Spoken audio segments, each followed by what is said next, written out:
Ghetto President Gaucho, karibu tena kwa Mtembei TV. Bunge president. Mimi naitanga wewe ni president wa ghetto na bunge na kila kitu. Ni kweli, sasa tuendelea, haina shida yoyote. Yes. Good. Sasa kesho ni Baba's big day. What is your take kwa hiyo? Hii ni kama kurudi ya Yesu. Hata nimeshangaa wengine nakutana nao wananijaribu kuniambia eti Gaucho sijui fare iko wapi ya kwenda Kasarani kesho. Hasa mimi nauliza watu wengine, kama Yesu ingekuwa inarudi, Yesu ako pale nini Kangemi, ungeuliza kina Petro fare ya kwenda kuona Yesu ndo anarudi? So hii ni kitu watu watoke wawache mambo na fare.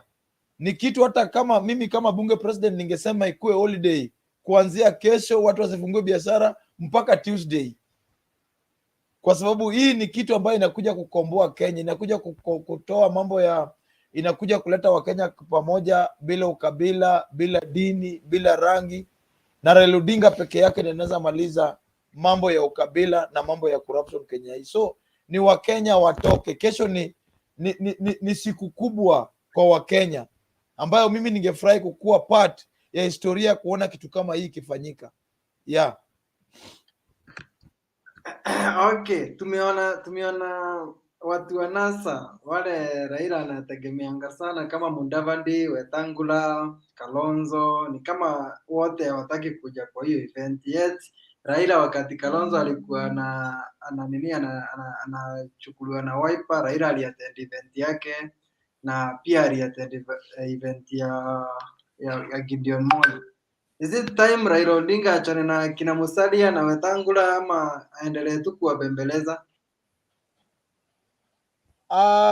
Unajua, ukipeleka mtu kuoa ama ukikenda harusi ya mtu, hiyo sio garanti ya kwamba yeye atakuja harusi yako, na huwezi lazimisha mtu kukuja harusi yako. Wala ukienda kwa mazishi ya mtu na mtu akuje mazishi yako, si garanti ya kwamba kesho utaenda yake. So I don't think Raila Odinga alienda kwa nini ya Mudavadi, alienda kwa nini ya Kalonzo na Gideon Moi, na ikakuwa ni lazima wakuja ya Raila Odinga. Wale Raila Odinga walikuwa na wasiwasi wakikosa kuenda kwake ni wananchi, ambayo unajua watajaa pale Kasarani kesho. So kama wananchi watakosa kuenda, ndio tutasema Raila Odinga lazima kuwe na wasiwasi. Na vile nimeona mood mpaka saa hii, naona wananchi watakuwa pale wengi, na hiyo ndio kitu wa Msala Mudavadi na akina Kalonzo. Gideon nafikiri ataenda. Akina Kalonzo na akina Wetangula wanaogopa ya kwamba wakienda pale itakuwa ni kama kudeclare ya kwamba wamesa already kuback Raila Odinga. Juu ile wataona pale ni kama River Nile kuelekea Jinja. Itakuwa ni umati, na ile umati ambayo imeamini Raila Odinga ya kwamba anaweza kuwa rais yao. So wakina Mudavadi wataki kukaa hapo, na akina Kalonzo wanaogopa watamezwa, wataambiwa na wananchi mu step down. So si lazima, sisi hatusijali. Raila Odinga pia hizi panic, wananchi watakuwa pale. So Kalonzo na Wetangula na Mudavadi ni mmoja wa wananchi. Kama watakuja ni sawa, kama watakuja ni sawa. Ni kama wale wanasema watapiga kura 2022, unahesabika kwa wale wamekufa. Okay, and then President Uhuru ako Tanzania, hata yeye hatakuja. Is it good for him ndio baba asionekane kama project ya serikali ama? I think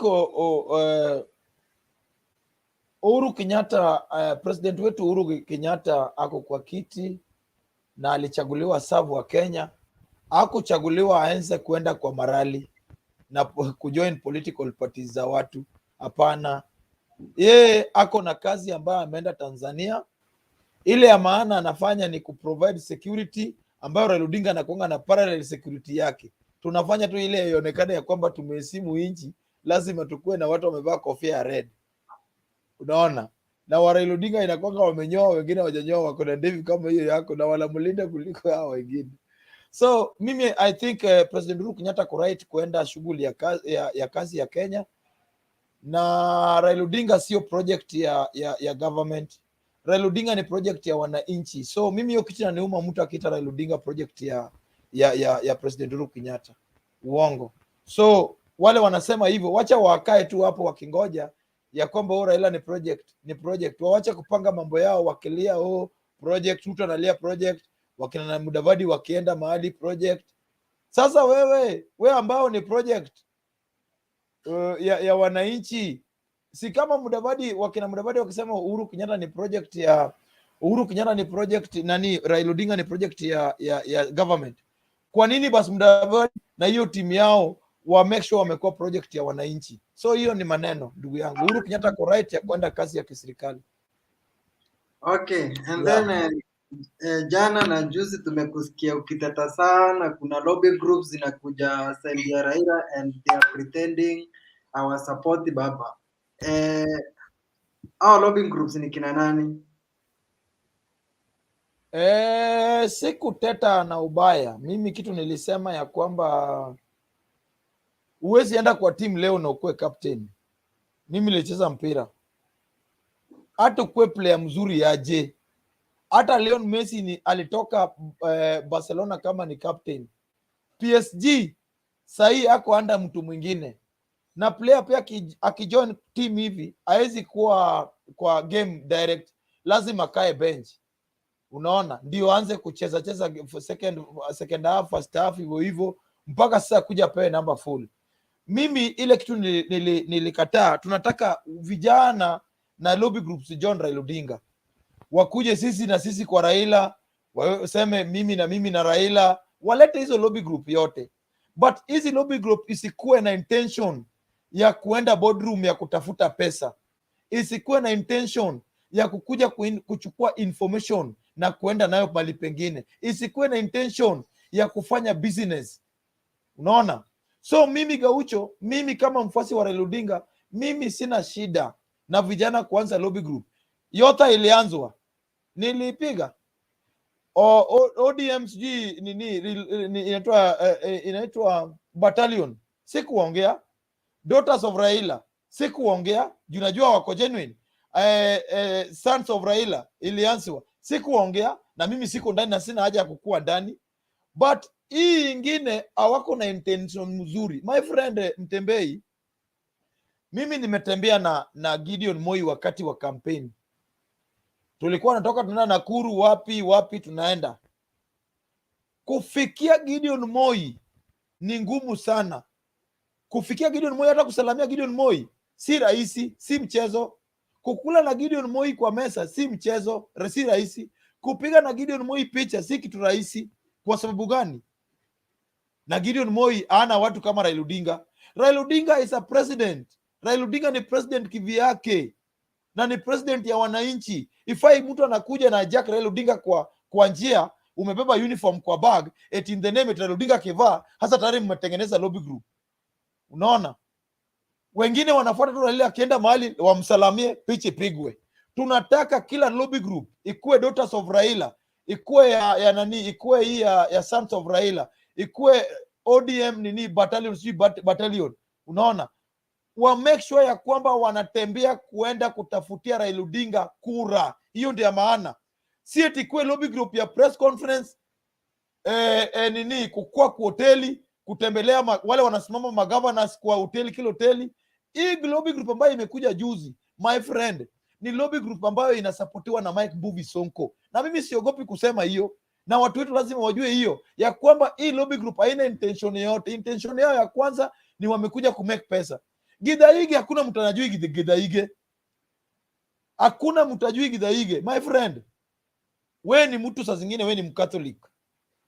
Catholic, ukifanya iko dhambi ambayo ukifanya, lazima upewe losari, upeleke, uguse maji fulani ufanye nayo nyingona mina hii, upewe masiku ya kufanya losari, ndio ukuje ukule sakramit. Hii group ya kina Githaige, wakati Raila Odinga alikuwa anaenda kuapishwa Jakaranda, wale walipewa kazi na governor Mike Sonko kumwagia wa supporters wa Raila Odinga mafi. Wa kwanza ilikuwa ni former president Sitanda, wa pili ilikuwa ni huyo Githaige, ya tatu ilikuwa ni mtu anaitwa Yola, ya nne ni mtu anaitwa Babu, ya tano ni mtu anaitwa Masika. Then huyu msichana ambaye amekuja juzi hapa anakuja kuharibia mama yetu wa kitaifa jina, Etieni PA wake akaanza kuongea kuropoko ujinga kwa social media, kuandika vitu za kuharibu jina ya familia Odinga na kufamili nyumba ya Raila Odinga ambayo ni president wetu. Huyu msichana tu sijui Ruth sijui nani, huyu alikuwa katikati, ameshinda kitusi Raila Odinga kama alikuwa NC. Leo hii anakuja, leo wanataka eti wale masupporters wa Raila Odinga na youth wafuate hiyo lobby group ambao wameanza. Kwa nini wasiingie kwa battalion waongozwe? Kwa nini wasiingie kwa daughters of Raila Odinga waongozwe? Kwa nini wasiingie kwa sons of Raila Odinga waongozwe? Wanakuja leo na wanakuja T-Comrade kutoka university na hiyo group yote ni group ambayo ina report kwa Governor Mike Mbuvi Sonko. Na wacha niseme, wakati nilidifa na Governor Sonko, wewe ndio ulipost hiyo kitu. Governor Sonko alisema ya kwamba mimi nita make sure umetoka kama bunge president, kwa sababu unatumia bunge president vibaya. Unajua kuna mtu alitaka ya kwamba Gaucho kwa president wa bunge. Hata hii kesi ambayo inanisumbua kotini, wakina Gidhaige last wiki mbili ambayo imeisha, walikuwa kwa hoteli vile wana influence Jona, wanaweza influence Mako Londe, wanaweza influence koti ili Gaucho arudishwe ndani, ili Gidhaige kuwe bunge president, ili serve interest ya Sonko na Ruto katika bunge. Wakaona ili wafaulu hii kitu, waende wajifanye ya kwamba wanapiga na Raila picha, wanazunguka na Raila mali yako, na watengeneze lobby group fulani ili warudi kwa bunge kama watu ambayo pia wako chama ya ODM. My friend, lazima sisi Gidhaige tunamjua hajawahi support Raila Odinga. Ababu ameshindanga kitusi Raila Odinga. Ababu anashindanga na wale wakina Njoro, ule mnono pale karibu na 680. Wanatusi Raila Odinga kutoka usiku na mchana, alafu usiku mchana wako na Raila, usiku wana report hapo nini ofisi ya Sonko huko chini. Pesa imetoka ambayo ilinunua huyu Anita, na Anita ni mtu wa UDA nusu. That's why tulidifa. Juu alisema vizuri anatafuta group ya kutafuta pesa. Hakuna mtu ajui Gidhaige. Gwex alifanya na Gidhaige. Kijana mwingine wa yuo anaenda kusimama MCA Dandora, anashindanga na MP Alado, party chairman Alado. Gwex alifanya na Gidhaige. Wakina Gidhaige wamekuja kwa sababu wamejua ya kwamba ukitajwa eti wewe ni Mkikuyu, umepewa jina ya Njoroge kama uwekwe ufrontiwe. Sasa Raila Odinga unaweza fanya tu kila kitu kuna Raila kwa sababu wewe ni Mkikuyu. Hiyo ni mentality, lazima pia party yetu itoke. Si eti kila mtu akisema mimi ni Mkikuyu, nimevaa nguo ya Raila, tuna support Raila. Hata Yesu Kristo alisema si wale wananiita bwana bwana wataingia kwa ufalme wa mbinguni, ama wala wako na mimi kwa roho. Wakina Gidhaige wamekuja kuchukua information, na Ruto anatumia hiyo group through Governor Mike Sonko. Hiyo siwezi ogopa kusema, na sisi kufukuza Wakikuyu kwa chama, hapana.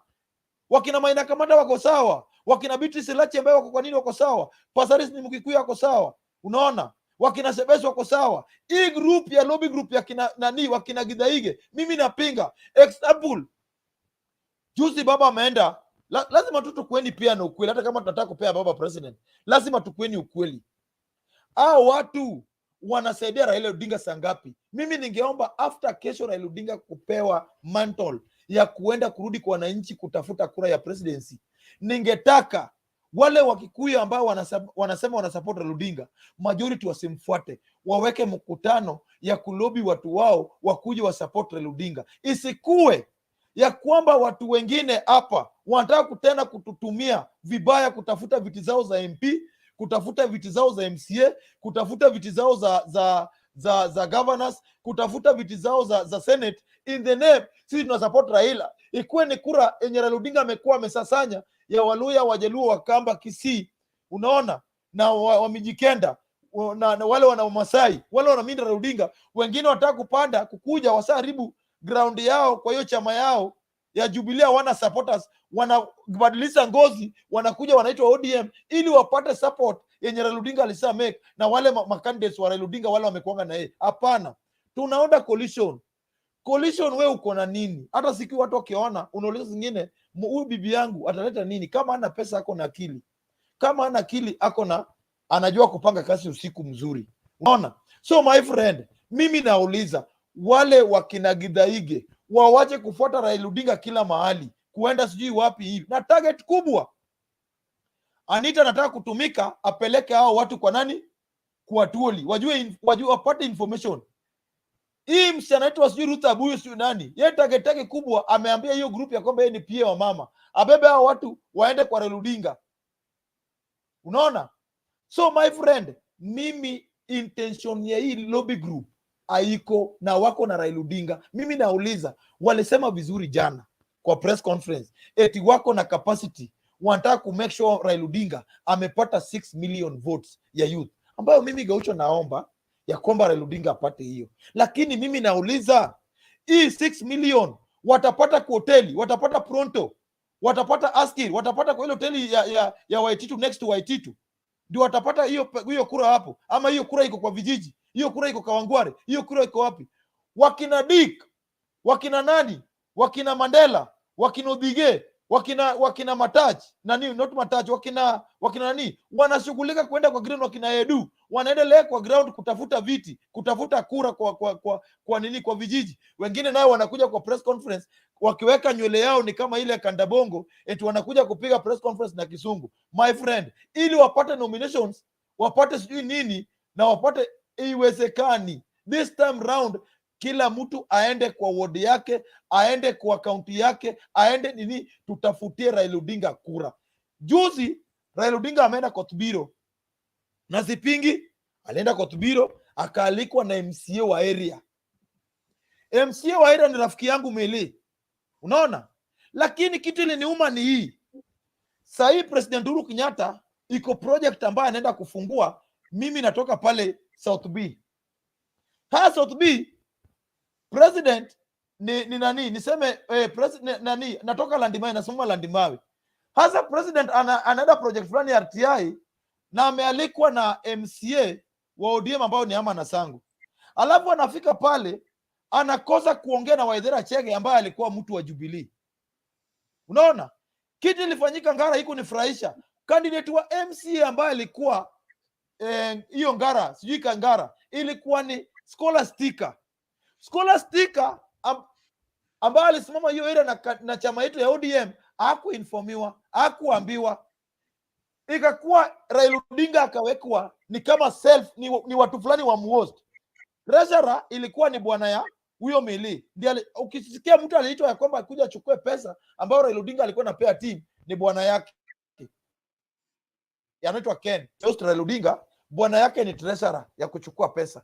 Unaona? Sasa hiyo Scholastica ambaye alisimama hiyo area hana habari. Kitu fani, Ama Nasangu ndio candidate wa ODM Starehe constituency. Unaona? Hakupewa nafasi kuongea Starehe. Gaucho ambayo wamepigana wakitafuta kura Starehe constituency kwa chama ya ODM, hawakupewa nafasi waongee. In the name eti Jubilee wanatusupport. Tunakubali, lakini tusitumike vibaya. Na tusitumike vibaya eti sisi tunaenda, Design Kidero alikuwa ameweka akienda Ngara candidate ya ODM aongei, candidate ya Jubilee anaongea kwa kwamba anataka kura ya Wakikuyu. Haya, tukienda area ya Wakamba, Mjaluo ambaye amesimama na ODM aongei, anapea mtu ya Wiper microphone aongee. Akienda area ya Waluya anachukua microphone anapea mtu wa NC aongee, mtu wa ODM asiongee. My friend, tusupportiana, lakini pia tukuwe na heshima. Tusitumike ya kwamba watu wamefanya blanda, supporters wa ODM tena ndio wasukume watu. Hapana, tusukumane, tusaidiane. Kama ni hivyo then itakuwa ngumu. Na mimi nasema na naambia party yetu, party leaders wetu wale wananini, hiyo sio kazi ya Raila. Sifuna, Aladwa, akina group ya kina Manya Kamanda, ni wakati after Raila Odinga kulonchiwa tu hivi pap, kila mtu arudi ground, aende lobby watu wao, ndio tuongeze na watu wetu. Isikuwe ni watu wetu tupee mzigo ya kutafutia Raila Odinga kura, tupee mzigo ya kutafutia mtu ambaye hajasaidia hata chama yake, hajasaidia watu wake, tena tubebe hiyo mzigo. Na hiyo ndio strategy ambayo iko sahihi. Na mimi naambia watu wetu wa party, na naambia watu ambao loyal kwa Raila Odinga, na naambia mademu wetu ambao wanashughulikia Raila Odinga, lazima tujue wenye muziki na watu wamekuja kuiba muziki, kwa sababu wengine wanapiga hesabu ya nomination, wanominatiwe. Wakina Morina Roa wamepigania party, wakina Matacho wanapigania party, wakina Brayo wanapigania party, wakina Millicent Omanga wanapigania party. Lakini ikifika hiyo wakati, hao wamekuja sasa hivi wanajifanya malaika kutumia Raila Odinga. Maura alitumia Raila Odinga akakuwa senator. Mimi nilisema raundi nimekubali kujimwaga mafuta nikuwe albino. Kama sitachaguliwa nipewe hiyo nafasi ya albino shin. Kama ni ngumu nivunje mguu yangu nikuwe kiwete ninominatiwe. Unaona? Kama ni ngumu nitafute vile nitasoma kabila nyingine ili ninominatiwe. Rashid Achesa alikuja kama ametoka tu mwizi wa kawaida huko. Akakuja akasaidiwa akakuwa party ni nini. Leo hii hao ndo natusi Raila Odinga. So my friend, Raila Odinga ametumika ya kutosha. Jina yake imetumika ya kutosha. Jina yake imetumika ya kutosha. Ni wakati tusaidiane. Tunakaribisha KANU, tunakaribisha Wiper, tunakaribisha Jubilee, tunakaribisha chama yoyote. Hata UDA ikipenda nataka kusupport Raila Odinga wakuje. But wakuje kama hao pia wametafuta support base yao iko sawa. Isikuwe ni moja nini tuko hapa na baba, tuko na baba. Wewe kwenyu uko na nani na uko na wakina nani? Na baba akienda mali pengine, akienda Dandora, please unapea mtu kama ni MC wa nini, kama ni utii, pea ongee ndio wagawe na mtu wa nini wa Jubilee. Si tukienda Dandora ni Jane peke yake ndiye anaongea, candidate ambayo kuna ODM aongee in the name eti mimi ni ODM, kura yangu ni guarantee. Iwezekani. Mimi hiyo ndo naomba tusienjoyane. After Odinga kesho kila mtu arudi ground, tusaidiane. Lakini watu wanaweza jiuliza hivi, unasema kuna watu wako genuine walitupa mawe huko Jacaranda. Si unakumbuka hata Raila alikuwa nani, Uhuru alikuwa anasema Raila ni kehe, alikuwa anamuita uncircumcised na what have you, but sahi Uhuru is supporting Raila, and then hao Wakikuyu wenye wanakuja they were against Raila, but sahi wana support Raila. Ama what is your take? Unapimaje huyu ana support na huyu support? Unapima nini? Sijakataa, nimekubali watu wakuje wa support. Kitu nasema ni hii, tusionjeane. Unaona, unajua kwa watu sahi, my friend Mtembei na wale wanaona iko tabia ambayo imekuja sahi, au iko watu ambao walisa lose ground hawana. Sasa kitu wanaona wanaweza rudi nayo kwa kiti ni kujifanya wanapenda Raila Odinga na wawezi mobilize hata watumia. Naona wengine wamekuja wamejua Azimio la Umoja, Raila Odinga anapenda iko groups ambayo inaundwa bora na wana front Mkikuyu mbele ili hiyo pesa itatoka haraka. My friend, soldiers wa party pia lazima washibe. Wale wamama wetu ambao wanazunguka kwa campaign lazima pia watambulike. Au pia lazima wawekwe kwa list ya nomination. Wale vijana ambao wana risk maisha yao na kufanya lazima wanini. Si eti mtu anakuja leo na anaweka mstari ya mbele. Mambo ya kumwaga mafi. Kimila yetu mafi ni kitu mbaya sana mtu kukumwagia. Level ya Raila Odinga na Uhuru Kenyatta, you cannot put Githaige na hiyo group ya kina Babu hapo. Unaona? Kitu mimi nasema security ya Raila Odinga lazima ikuwe tight. Raila Odinga si mtu hivi. Raila ni president bwana. Raila Odinga leo hii akikosekana Kenya hii hata chaguzi zisifanywa kwa miaka kama 10 na kitu. Tukibembeleza tu supporters wa Raila. So Raila Odinga si mtu wa watu wanafaa kuje tu eti gari mtu atoka huko ameweka makeup zingine ni kama anaenda ametoka kuona maiti mahali eti baba ndio hii piga picha. Baba ndio ule piga picha. Baba chukua hii nguo vaa. Hata Kalonzo uwezi, Gideon Moi uwezi, ende tufanyie Gideon Moi.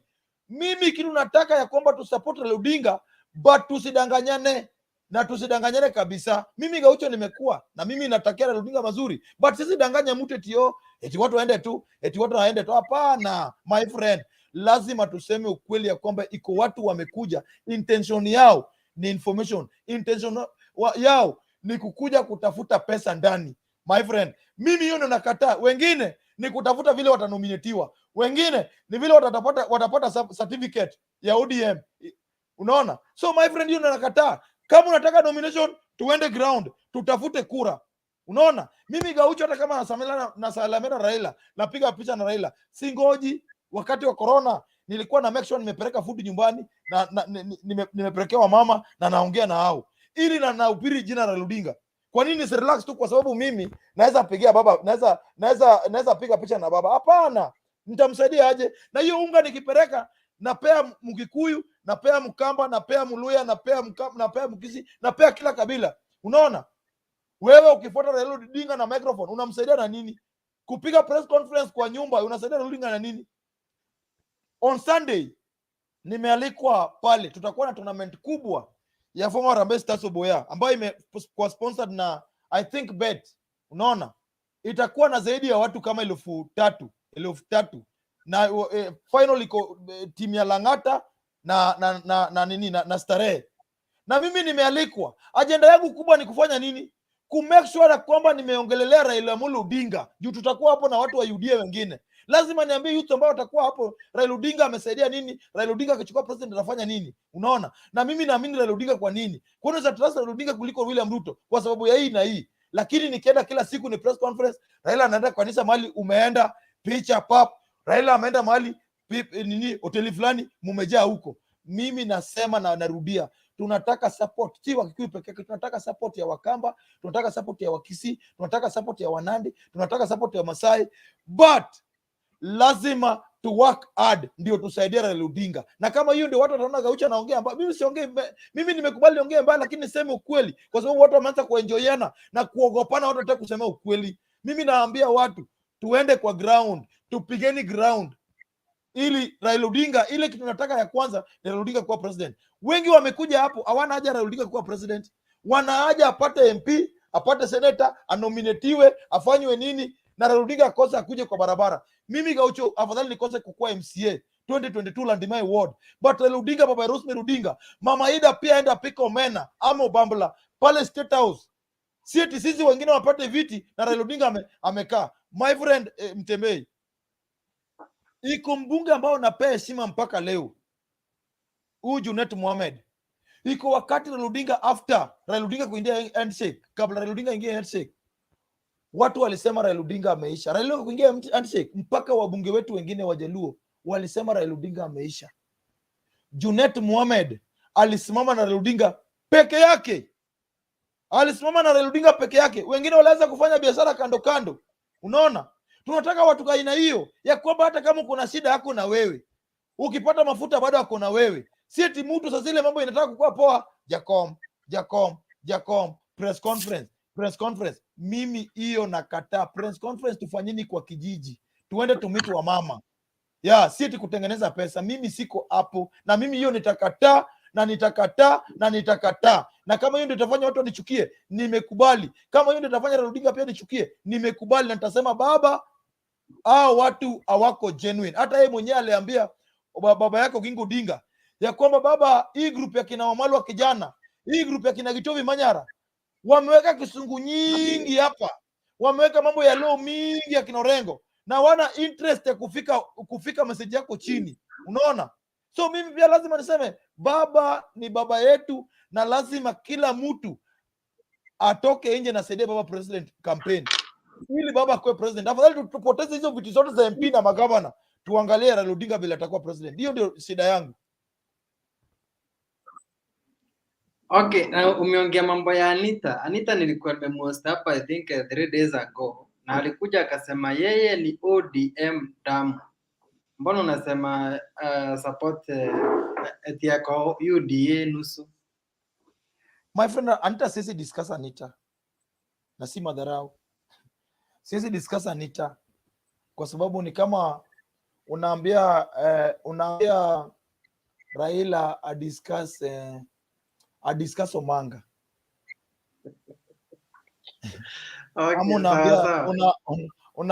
unaambia nani? Unaambia Raila discuss nani? Discuss huyu mama alitolea Sonko matiti. Siwezi discuss nani Anita.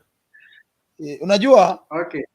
Wajaluo wanasemanga iko wimbo fulani Wajaluo wanasema, nitaongea na Kijaluo lakini ni kitu si matusi. Nasema ya kwamba ngoma, hiyo ni Raila Odinga alisema ya kwamba ngoma no ginga no pidho na saga muko ngoma pidho kenda jokanya nam oknota makata matin.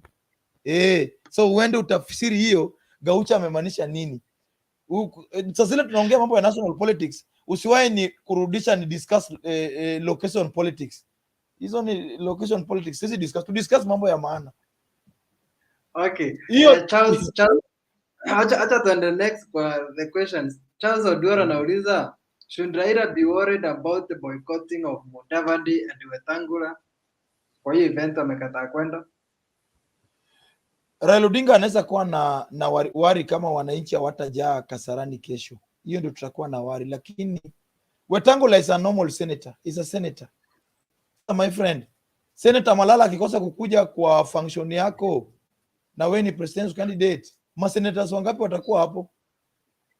Musalia Mudavadi tunamheshimu kwa sababu inasemekana, sijui vizuri, inasemekana ambayo ni Francis Atwoli ndiye alikuja akamweka kama kingpin ya Loyaland, lakini hiyo Loyaland a control hata even a quarter of Loyaland. So Mudavadi pia akikosa kwenda ako na right. Raila Odinga kesho tunaenda kuona rusi yake kama ataoa hii next year ama hataoa. In fact, kesho ni kuambia watu wa Kenya atapeleka ng'ombe gapi kwa hii next election. So sisi hatuna shida na Raila Odinga, hisi kuwa worried na Musalia Mudavadi.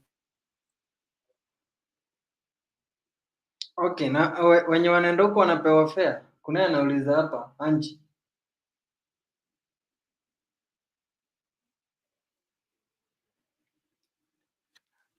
Gaucho umehang.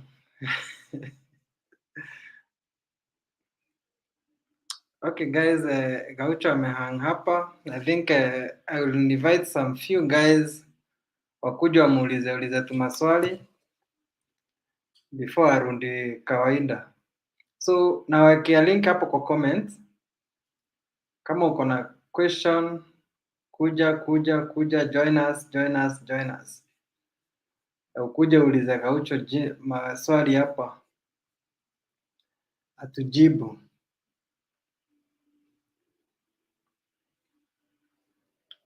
Team following. Meanwhile, Gaucho is campaigning for which seat? Gaucho anaendea MCA Land Mawe. By the way, mtakubali matokeo. Watu Austin. Yes, Mtembei. Kaa vizuri bana, unakaa kama mtu amelala na unajua kuna watu wengi sana hapa. Nikaa vizuri. Kama mtu ako mahali. Hebu uliza swali lako before Gaucho akuja. Gaucho ameenda wapi? Nilikuwa namtaka mwenyewe. Anarudi kweli? Anarudi, ni yake ndiyo inaleta shida. Sijui ni simu ama ni internet hajaekewa na president. Sasa kama ndio tunangojea. Lakini naweza ongeza tu kama yuko. No, uliza tu kuja nitamkumbusha. Endelea. Okay, ya kwanza nilikuwa nataka kuuliza Gaucho. The problem Gaucho is having with anybody joining Baba, because we believe there's a change, and this is not only for Gaucho. There's a change whereby people change and make different decisions at a particular time. I don't know the problem that Gaucho is having with anybody who is making a decision to support Baba at any moment. Bro, stima ilikuwa imeenda. Sawa, anasema hebu muulize. Gaucho. Hey. Lepia token bwana, chol token. Token, stima imepotea tu ya kawaida bwana. Mimi ni president. Hiyo ni kitu usiseme hapo bwana, unataka kuniharibia. I understand. Yeah. First of all, yeah. I congratulate you for the work that you are doing. Asante. I always watch and follow everything that you are doing, but it does not mean that you are perfect.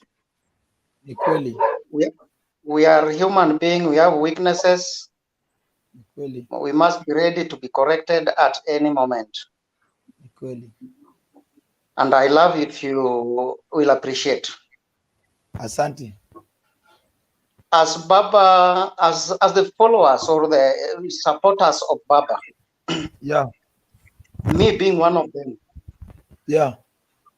I would love and I always feel better if an individual or a group of people or a community change ways and come back to Baba. Yeah. I'm asking you, is there any problem if anybody, because you don't know what is in an individual's heart. Unaweza ona mtu saizi alafu kesho amechange mind, like tomorrow we are in Kasarani. Kesho utaona a new person amekuja, ni hapo ndio ana declare today I'm supporting Baba. Gaucho, can you explain to me if there is a problem with the new members joining ODM, regardless of their interest, because we are still not sure that somebody is cheating or somebody is not sure, but should we appreciate? Okay, brother, nimeelewa na nimeshukuru kwa sababu umeuliza swali mzuri, lakini politics ni kama football. I know. Politics ni football, na player yote ukifanywa transfer, hata Messi. Sasa Messi ni captain wa PSG. No? Si captain ya PSG, si ndio? Yes. Inamaanisha nimepea example na mimi nilikuwa natembea na KANU wakati wa BBI, na nilikuwa nikienda nao mahali, sikukuwa na haja ya kwamba lazima Gideon Moi ajue niko hapo. Bora nimepewa nini? Microphone kuitishia Raila Odinga kura na kutishia Gideon Moi nini? Kura. Lakini ndugu yangu, ukiona hata we mwenyewe siku moja ukitoka kosa msichana, nuone huyu msichana amekuja leo, anakuja na skirt fupi, na unakuanga na bibi yako anashindanga na ile dira, lakini yeye anakuja na skirt fupi, anajaribu kukufanyia vitu. Mara wewe zingine bibi yako zingine mkishakula mnachukonga time ndio mtoe vitu kwa mesa, yeye sasa kuja kujifanya yeye ni mzuri, anajua kutoa na anajua kuosha, mpaka nguo yako ukitoa hivi ukiweka chini hasa weka kwa maji, anafanya nini? Anaosha.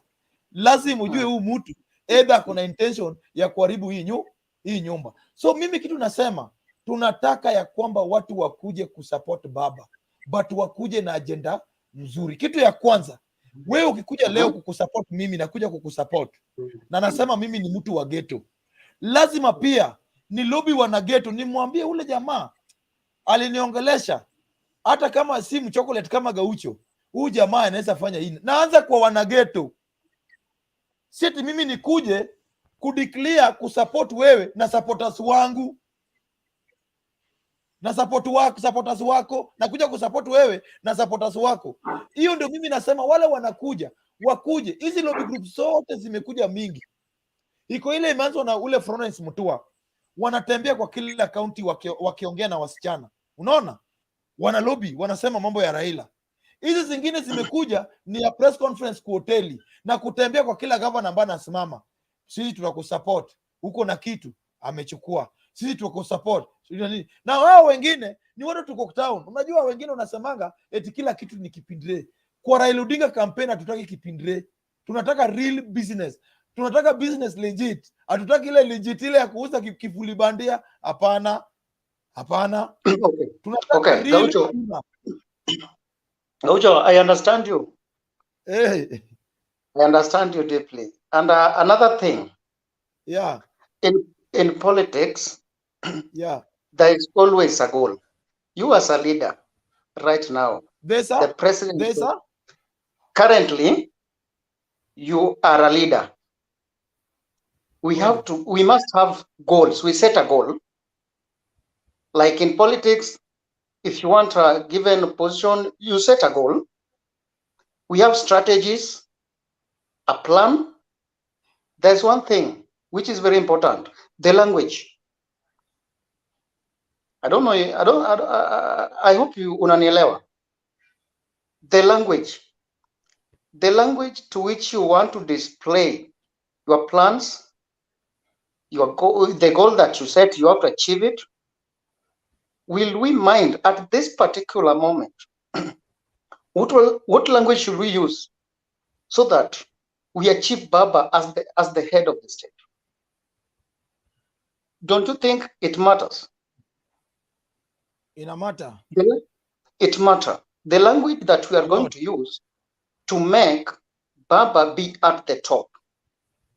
There are people are different, and I have to tell you that you as a leader, you must learn to tolerate others. By tolerating others with their behavior, with what they speak, they can even insult you. But you must tolerate others. And what language will you use to embrace them so that at least you achieve what you want? Is it important? It is more important. It is important. But wacha ni kushow bro. Ile kitu imekuwa nikipiga certain lobby group. Nafikiri uliona video yangu ikienda viral, ile yangu ina Governor Sonko. Uliona?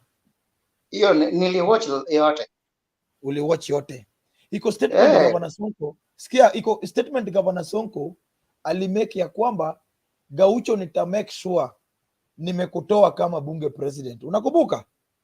Nilisikia kabisa. Sasa mali sasa nini ilianzia? Hii lobby group kukuja. Hii lobby group mkutano ya kwanza, mimi Gaucho sikwangi wazimu. Hata wakati nilisema baba, watu wanataka kukushort change, watu wakakufikiria ni mchezo. Watu waliweka mkutano. After Sonko kusema ya kwamba nita make sure nimeswap change Gaucho, lazima nitoe Gaucho kama president, walichukua miti ambayo mimi nilipanda, huyu Anita, akajoin camp yao, waka make sure ya kwamba, wakasema ya kwamba tukishachukua Anita tunataka kutumia Githaige, kwa sababu ODM sasa ukikuja kama we ni Mkikuyu na unasema una support Raila Odinga, wewe sasa kuwa tu front run my friend. Hata Yesu Kristo sura yako naona ni kama sura ya Mkristo. Iko mali Yesu Kristo alisema ya kwamba si wale wananiita Bwana Bwana wataingia kwa ufalme wa mbinguni, na si wale wananiita Bwana Bwana wako na mimi kwa roho yangu. Watu walikaa chini wakaona tukifront Githaige, aitwe Githaige, watu watamfront haraka mbele nini akue close na Raila Odinga, then after that wakuja wa face Gaucho wapi? Bunge. Unaona my friend, hii group inakuwa funded. Unajua watu wajui kwa nini nilifall out na women rep wangu. Women rep wangu nikishikwa na nikisema uongo wanaweza muita, nikishikwa niko Indaswera kwa sel, unapatanga simu usiku na unalipa so 5 ama so 3 ndio uongee na mtu 20 minutes ama 30 minutes. Tulikuwa na communicate usiku, kwa sababu mimi namshukuru, kwa sababu nikikuwa ndani alicommunicate. Lazima unajua mali mtu amefanya mzuri, lazima ufanye nini? Umshukuru. Alicommunicate. Alikuwa kama sister yangu, aliongea kiakrisk, hakuwa na lala, anatembea na pikipiki nini.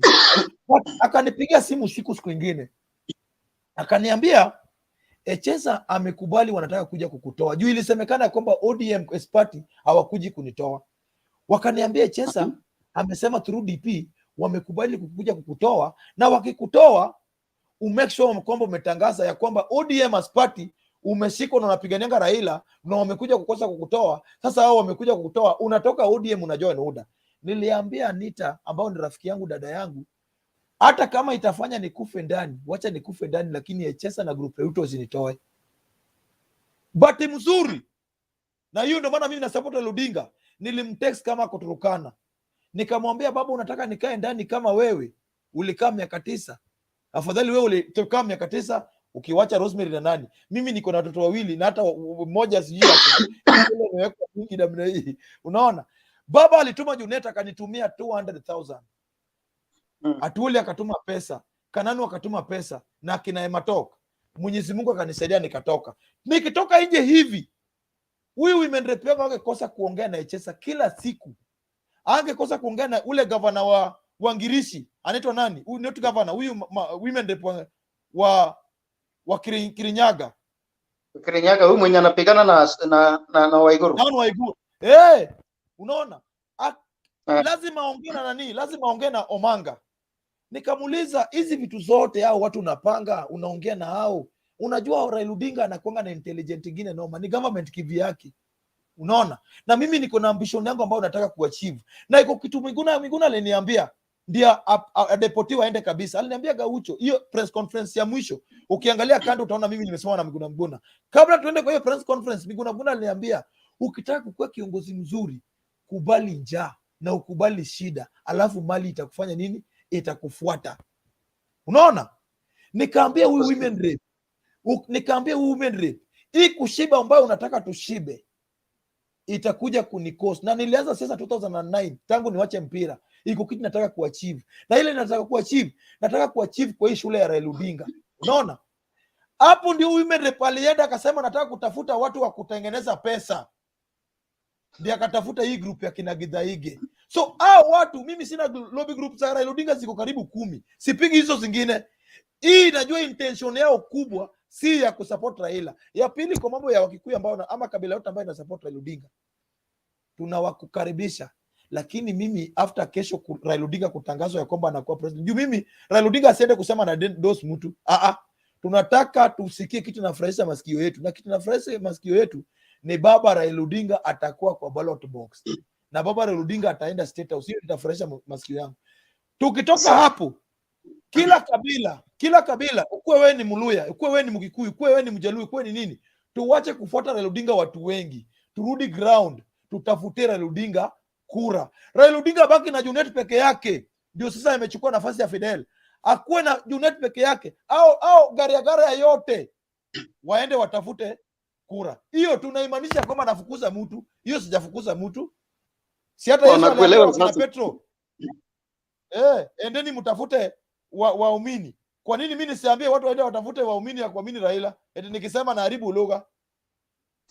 Sasa Gaucho, before I make my third point to you, because my third point, I have a question that shall drive me to my third point. The question is, you are a leader. I hear the likes of Anita. I know Anita. The likes of it is me talking. I'm talking like you mentioned Anita, the women rep of Nairobi, Mamata. I used to call her Mamata. As we speak right now, we as Nairobians, who is going to be our 2022 governor, according to your projection? If you answer me, it will give me an easy time of delivering my point to you. Whom do you project to be a governor of Nairobi, senator, and a women rep? Just 3. Then so, I deliver my third point. But you answer me. Don't tell me about other parties. Just within our party. The candidates, they must win candidates within our party or a coalition. Nataka nikuambie hivi, na sieti nimekudharau, napenda swali yako, lakini kwa sahi Raila Odinga ambayo mwenye nyumba ambayo tunaenda anafaa tuambie vile tutajenga, hajasema kama atajenga nyumba wapi. Kwa Wajaluo unangoja baba yako ndiye akutolee ile inaitwa ngao na ile mkuki ndiye kuonyesha mali utajenga. Na kama baba yako hajapiga boma yake, unataka kupoint aje mali utajenga? So kwa sahi sisi discuss governor, sisi discuss governor. Mimi sijui kitu ya kwanza ambayo na focus nayo kwa sahi ni vile Raila Odinga ataapishwa akuwe president. After hapo Raila Odinga akisa tangaza kesho ya kwamba atakuwa kwa ballot box, then nita discuss mambo ya governor, women rep na senate. So hiyo sita nisa mpaka kesho. Tuulizane next week hiyo. Thank you so much, because I expected you to tell me that. Siwezi kwa sababu baba, you know why I'm saying this. As per now, we still don't know who is going to be who and where. Because and therefore, you as a leader, currently you are a leader. I'm a leader, but I'm a leader, but bado niko kwa nyumba ya mtu. Uwezi niambia kama unatoa ndevu, uwezi niambia kama uko na ndevu, sasa wewe ni mkora kuliko baba yako. Lazima baba yako ndiye akuamulia. Sasa mimi nangoja baba yangu kesho ndio nianze kuongelea hiyo. So my point is, Gaucho, my point is, being that you cannot tell who is going to be who because the father has not spoken. Yeah. And therefore, we should embrace we should embrace each other, whoever is interested in whichever post, and just assume everything and welcome them, even if they are 20, even if they are even whoever, even if it is your greatest enemy, even if he is your best friend, just tell them, oh, my friend, you want this post, you are welcome within the party. Let us do 1, 2, 3. You give them now your strategy and the language that is going to help us achieve the goal, not looking at atagombea kiti gani. Sisi tuongee bana. Sorry? Wacha hata sisi Bro, tuongee. kabla aende bro, mimi candidate yangu kwa upande ya women rep ilikuwa ni Anita. Mutembei. Si usikie? Mutembei. Sikia bro. Yes. Mutembei, you are the host. Jibu hiyo ikiwa ya mwisho, then tuende kwa next. Naona watu wako na maswali mob. Sababu you are the host, I will honor you.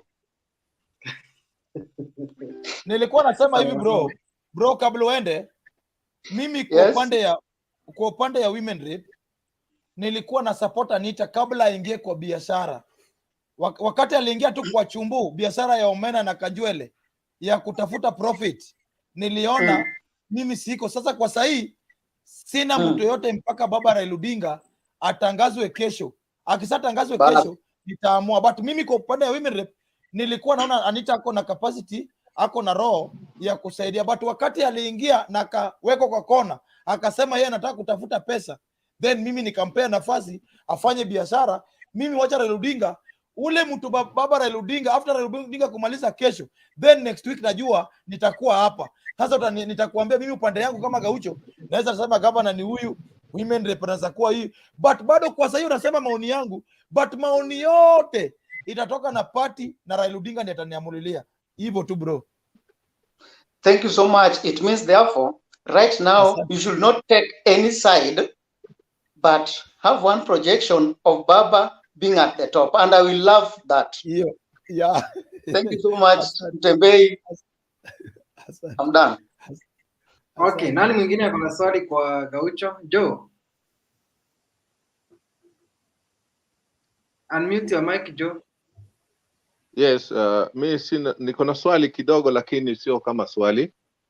Gaucho, mimi nimekujua kwa siku mingi sana. Labda tukikuja Nairobi ulinipata. Mimi ni mzaliwa hapa na unaona umri yangu. Hiyo Jivanji Garden tumeona mengi sana hata kabla hujakuja Nairobi. Ile kitu ningependa kusema kwamba nakusifu kwa zile juhudi umefanya mpaka umefika mahali umefika. Sio rahisi. Nairobi kuna watu wengi na kuna watu wengi wanataka hiyo uongozi kama yako. Na wewe kutoboa mpaka ukakuwa kiasi hiyo ni hekima na mimi nashukuru. Lile ningetaka kuambia kwamba umejua wewe mali umefika sahihi. Umeshatoka mali ulikwepo pale Jivanji. Ushapanda juu. Jivanji ulikuwa naongea na umati. Wengine ni watu sasa kusema mahasla lakini strugglers. Ama wengine wanafanya kibarua, hana pesa ya lunch, anakuja hapo kusikiza maneno yenu. Lakini sahihi ushatoka hapo, ushafika kwa ngazi ya juu. Sahihi unaongea na Kenya mzima na watu wako nje ya Kenya, Uganda, Tanzania, hata Amerika. Ukiona hii Mtembei TV ni kubwa sana. Ni kubwa, sio ati ni hapa. Hata kuna watu hata sahihi kwa hii program wanaweza kuwa kwa states na wanakuona. Ile kitu ningekwambia sasa, wacha ile mambo kurifaa kwa watu Mkikuyu, Mbaluya, Mkamba. Sio vizuri katika hii stage. Afadhali useme watu wa kutoka Central, watu wa kutoka Western, vitu kama hizo. Sababu ukiongea hiyo inaonekana kama wewe ni mkabila sana. Unatambua watu na kabila. Tafadhali tutambue watu kama wa Kenya na sehemu zile wametoka. Hiyo ndio nakuomba kwamba uifanye practice. Hii kusema unajua ukisataja mtu mkabila na hii sisi wa Kenya hii kabila umeweka mbele. Itakuwa ile azimio la umoja inapotea kidogo. So ukitaka kuongea mtu wa kutoka Mkikuyu, afadhali usema wenzetu kutoka Central. Kweli. Hiyo ni ingekuwa vizuri na inaeleweka vizuri katika ngazi ambayo sasa uko. La mwisho ni, umejua mtoto atakizaliwa unaweza kuwa na watoto 7 lakini wa 8 wakikuja anashangiliwanga sana kidogo mpaka aonekane tabia yake ni mbaya. So wageni wakikuja ni vizuri wakaribishwe, ndio tutajua tuko na mgeni kwa hii nyumba ambayo sio wale watoto 7, huyu ni wa 8. Mnamkaribisha kidogo, alafu ndio mnaona hali vile iko. Ndio tutaonekana kama kweli hii nyumba imeendelea, imepata mtoto wa 8. Mimi najua ODM wako na watu vile wa kuchunguza. Kama wewe ni mtu umekuja na utaonekana mbaya, utatolewa tu. Lakini hakuna haja tumkatee yule mtoto wa 8 haraka. Tumpatie nafasi, watu wajue, jirani wajue iko mtoto wa 8 ameingia kwa nyumba, alafu baadaye kama anaonekana ni mkorofi anatolewa tu. Hivyo tu ningetaka kuambia ndugu yangu. Sasa kabla uende baba yangu, mimi kwanza asante, nashukuru kwa advice ambayo umenipea. Na nashukuru pia kwa umri yako kujua ya kwamba Gaucho wako level ingine. Hiyo ni Mwenyezi Mungu, si nguvu yangu, ni nguvu ya Mwenyezi Mungu. Mambo ya pili ambao nataka kusema, juu hata wewe pia naona wewe ni kama Mkristo, ni hii mambo ya, unaonanga hii mambo ya tribe. Nimeongea baya hapo, kama niliona niongea baya utanisamea, lakini ukweli niko ni Yesu Kristo aliulizwa na Wayahudi, aliulizwa na wale watu wamemshika, walimuuliza wewe ni nani? Hakusema mimi ni mtu wa mbinguni ama mtu wa Mungu. Alisema mimi ni Myahudi. Unaona? Alisema mimi ni Myahudi. Hiyo ni kitu ya kwanza. Mambo ya pili, mimi kwa Biblia, kwa wale watu wote, kwa disciples za Yesu wote 12, mimi napenda Judas kuliko hao watu wote. Kwa sababu napenda Judas, kwa sababu Judas alitrust Yesu sana. That's why watu wanaona kwamba alipeana Yesu kwa ubaya, na ye alipeana Yesu akijua hii pesa amelipwa atakula bure na Yesu hawezi uliwa. Kwa sababu gani? Aliona Yesu amebadilishia Wajaluo na Waluya na Kisii samaki na ugali, wakakula mpaka kabeba. Akatembea na Yesu, akapata Yesu anafufua Lazaro. Akaenda na Yesu akakanyaga juu ya maji. Akaona nyinyi kuwa yule mtu hamwezi muua. That's why Judas alikubali kuchukua nini? Pesa. Lakini Petro, ambaye unapata Wakristo wengi wanahubiri Petro alikuwa mtu mbaya kabisa kuliko Judas. Judas wakati alipeana Yesu akajua kumbe nimepeana mwana wa Mungu, ndio maana alitupa ile pesa na akajinyonga. Ile kuamini, aliamini Yesu sana. Mimi naamini Raila Odinga sana. Unaona? Mimi naamini Raila Odinga sana. Mimi sipendi watu wanajifanya Petro alikataa Yesu na akasema mjui na hajawahi kutana na yeye. Hata nasindoka Petro anawekwa kwa Biblia kwa nini? Unaona? Mtu mwingine ambao unakataa ni Thomas. Thomas aliambia Yesu, kama wewe ni mwana wa Mungu, kwanza unionyeshe mali ulipigwa Muslima ndio niamini. Mimi siwezi kubali mtu ambaye anataka Raila Odinga amuonyeshe kwamba mimi ni Raila Odinga nilifungwa jela. Eti mimi ni Raila Odinga ambao nileta constitution. Mimi ni Raila Odinga ambao nimekuanga nikipigania haki. Hapana. Kuwa mtu kama Judas ambaye aliamini Yesu Kristo hawezi kufa. Nataka wafuasi wa Raila wale wanaamini Raila Odinga hawezi shindwa na atashinda. Hao ndio nataka. Unaona? So my friend, baba yangu, iko watu ambayo hakuna haja. Unajua wewe ni kama baba yangu sahi. Nikiona wanawake wengine wanatembea kwa boma wamevaa skati fupi vile, naona wewe kama wewe mzee wa heshima, nitasema baba, hawa hawezi weka mwanawake wazuri hawa. Baba, hata kama utakataa tuwawache kwanza, nitakwambia tu, hata wewe ukiniambia Gaucho hawa watu hawa hapana, hawa ukichukua kuna mali unaenda. Unaona? So mimi hiyo ndio najaribu kufanya, but sina shida na wale wanataka kusupport Odinga, but lazima niseme mapema ya kwamba hawa tumekuwa nao bunge, tunajua biashara wanafanyanga, wanaminingi kila kitu ni kipindile. Kwa Raila Odinga sasa hatutaki kipindile, tunataka watu wasaidie Raila Odinga ili achieve. Sawa Gaucho, nimekusikia vizuri. Asante. Ile kitu naomba tu, afadhali uite mtu kwa jina. Unajua ukiita Mkikuyu ni jamii. Asante. Kuna wengine wazuri.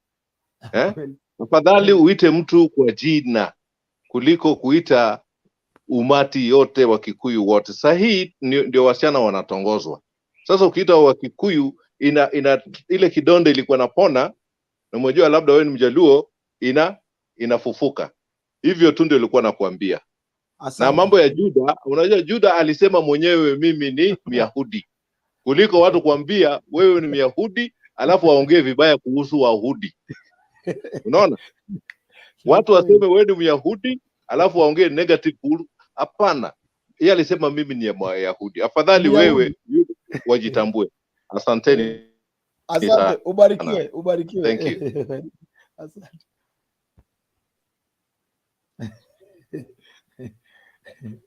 Okay, na Mtembei ameenda. from there tunaweza uliza nani anaitwaje huyu Mokulu Mobema.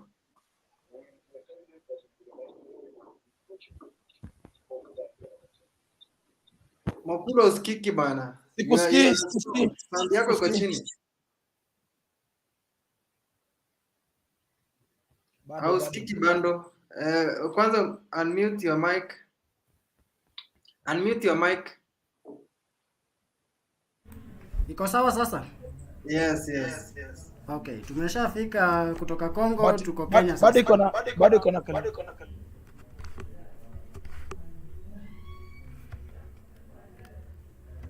Unanipata sasa? Gaucho, unasikia? Yes, endelea.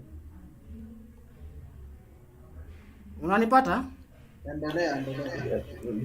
Sasa tumeshatoka Kongo, tumefika Kenya kwa hii uamuzi wa kesho, na hii ni the first, anaenda kuamua kama ni 5th attempt ya kujaribu hii kitu, na kama tu tunaelewa. Hamunipati bado? Sisi tunakupata vizuri. Naona Gaucho ni kama anafanya hivi, ni kama nisikii vizuri. Endelea. Yeah, so ni anaenda kuamua, lakini mimi nikipiga mahesabu yangu naona hii tu hakuna hata ya kuamua hapo. Hii ni Kenya imeshakuwa, labda atangaze tu the running mate. Na ningependa tu kupongeza Gaucho. Gaucho nimemjua kutoka kitambo sana. Nakumbuka hii mambo na NRM ikianza, tukikuja kuapisha baba huku Nairobi. Hata tulikulwa na nyuki kutoka huko Migori yote hadi huku, tukakaa hapo Uhuru Park, nyuki katuuma. Na zote tunashukuru Mungu kwa sababu hata leo tumefika hapa. Hakuna mwenye alikuwa anatarajia hii Kenya inafanyika Kenya saizi na ingekuwa, kwa sababu ulikuwa unaona Raila, unaona Uhuru Kenyatta, unaona tu ni kama kuna kariva hapo katikati, lakini saizi kuna hiyo handshake. Ni ile tu Kenya tunasema hii ni mimba, na mimba lazima ilindwe. Na mimba, umejua saa zile mama ako na mimba, akienda wapi lazima apate hii heshima yote kutoka huko, ikiwa ni Mkikuyu, ikiwa ni Mkale, ikiwa ni kila tribes zote za Kenya. Nataka nipongeze kwanza baba kwa sababu yeye ndiye tu yule rais ambaye ameweza kuwa na hiyo kupata support from even these other tribes vizuri, na hiyo inamaanisha yeye ni kiongozi ya Wakenya wote. Ile tu tunasema saizi ni vizuri, umejua ni kutongoza tu, kwa sababu hata saizi ukiwa Nairobi hapo kwa plot uishi maybe these other tribe peke yake, lakini tunataka tu tuone huyu Mkikuyu mwenye ako hapa ni njia gani tutamfanya na yeye pia aingie kwa hii azimio la umoja, atoke huko Asla, kwa sababu tunaona huko Asla naye kuna vitu ambazo umejua like kisikia jana wameongea the other time, ni ukweli. Umejua ukweli tu ndio tunaambiwa kila siku ya kuwa saa zile tunaenda kuchagua our leaders, tuchague tukijua wote akishafika hapo kuna yale ya maamuzi ambayo atafanya. Na tukichapa huku Hustler Nation, ukiangalia tu hiyo rende vile iko yenyewe hapo, naye naona kuna shida nyingine tutakuwa nayo, kwa sababu hasira imepanda huko juu sana. Mara ilikuwa hivi, kwanza tukianza kusema ya ukweli, nani amai danganywa mara mingi? Ni Raila huyu tu. Tukianza huko 2022 vile ilikuwa, akasema Kibaki tosha, ikafika 205 hapo mambo ikabadilika, tukakuja na inaitwanga aje hii ndizi na orange. So kupita hadi saa hizi tunapata haimaanishi eti ulisapotiwa na nani ukakuwa hapo, ndiye at least upate the support from other side. And that's why tuache hii hasira ya mara tulipanga serikali 2013 tukapanga 2017 tukapanga nini. Sio kupanga, ni kuchagua yule ambaye atakuwa sawa na Kenya. Kenya ni ya watu wote na hatutaki turudi nyuma. Sisi tunataka tuende mbele. Tuende mbele na tunataka yule rais ambaye ako na hiyo. Unaona? Nataka yule mwenye tukimweka hapo, nimejua hata si eti hata ni Raila, hata kuwe ni nani, lakini so long as we have the right person there at the top. Hiyo ndiye kitu tunataka. Na saa hizi kwa watu wote mimi sikuwa nimeamua, lakini nimeona vile mambo inaendelea, nikasema hapa tafadhali wa Kenya tuangalie huyu anaitwa Raila. Tujaribu tu kwa sababu yeye hata mali hataki. Huyo mtu hataki mali. Hiyo ni ya kwanza. Lakini ile nyingine unaona hii young tax hapa wanasema wanakimbia haraka lakini wao bado wanataka wajaze yao hapa. Unaona? So tuangalie ni nani anafaa zaidi.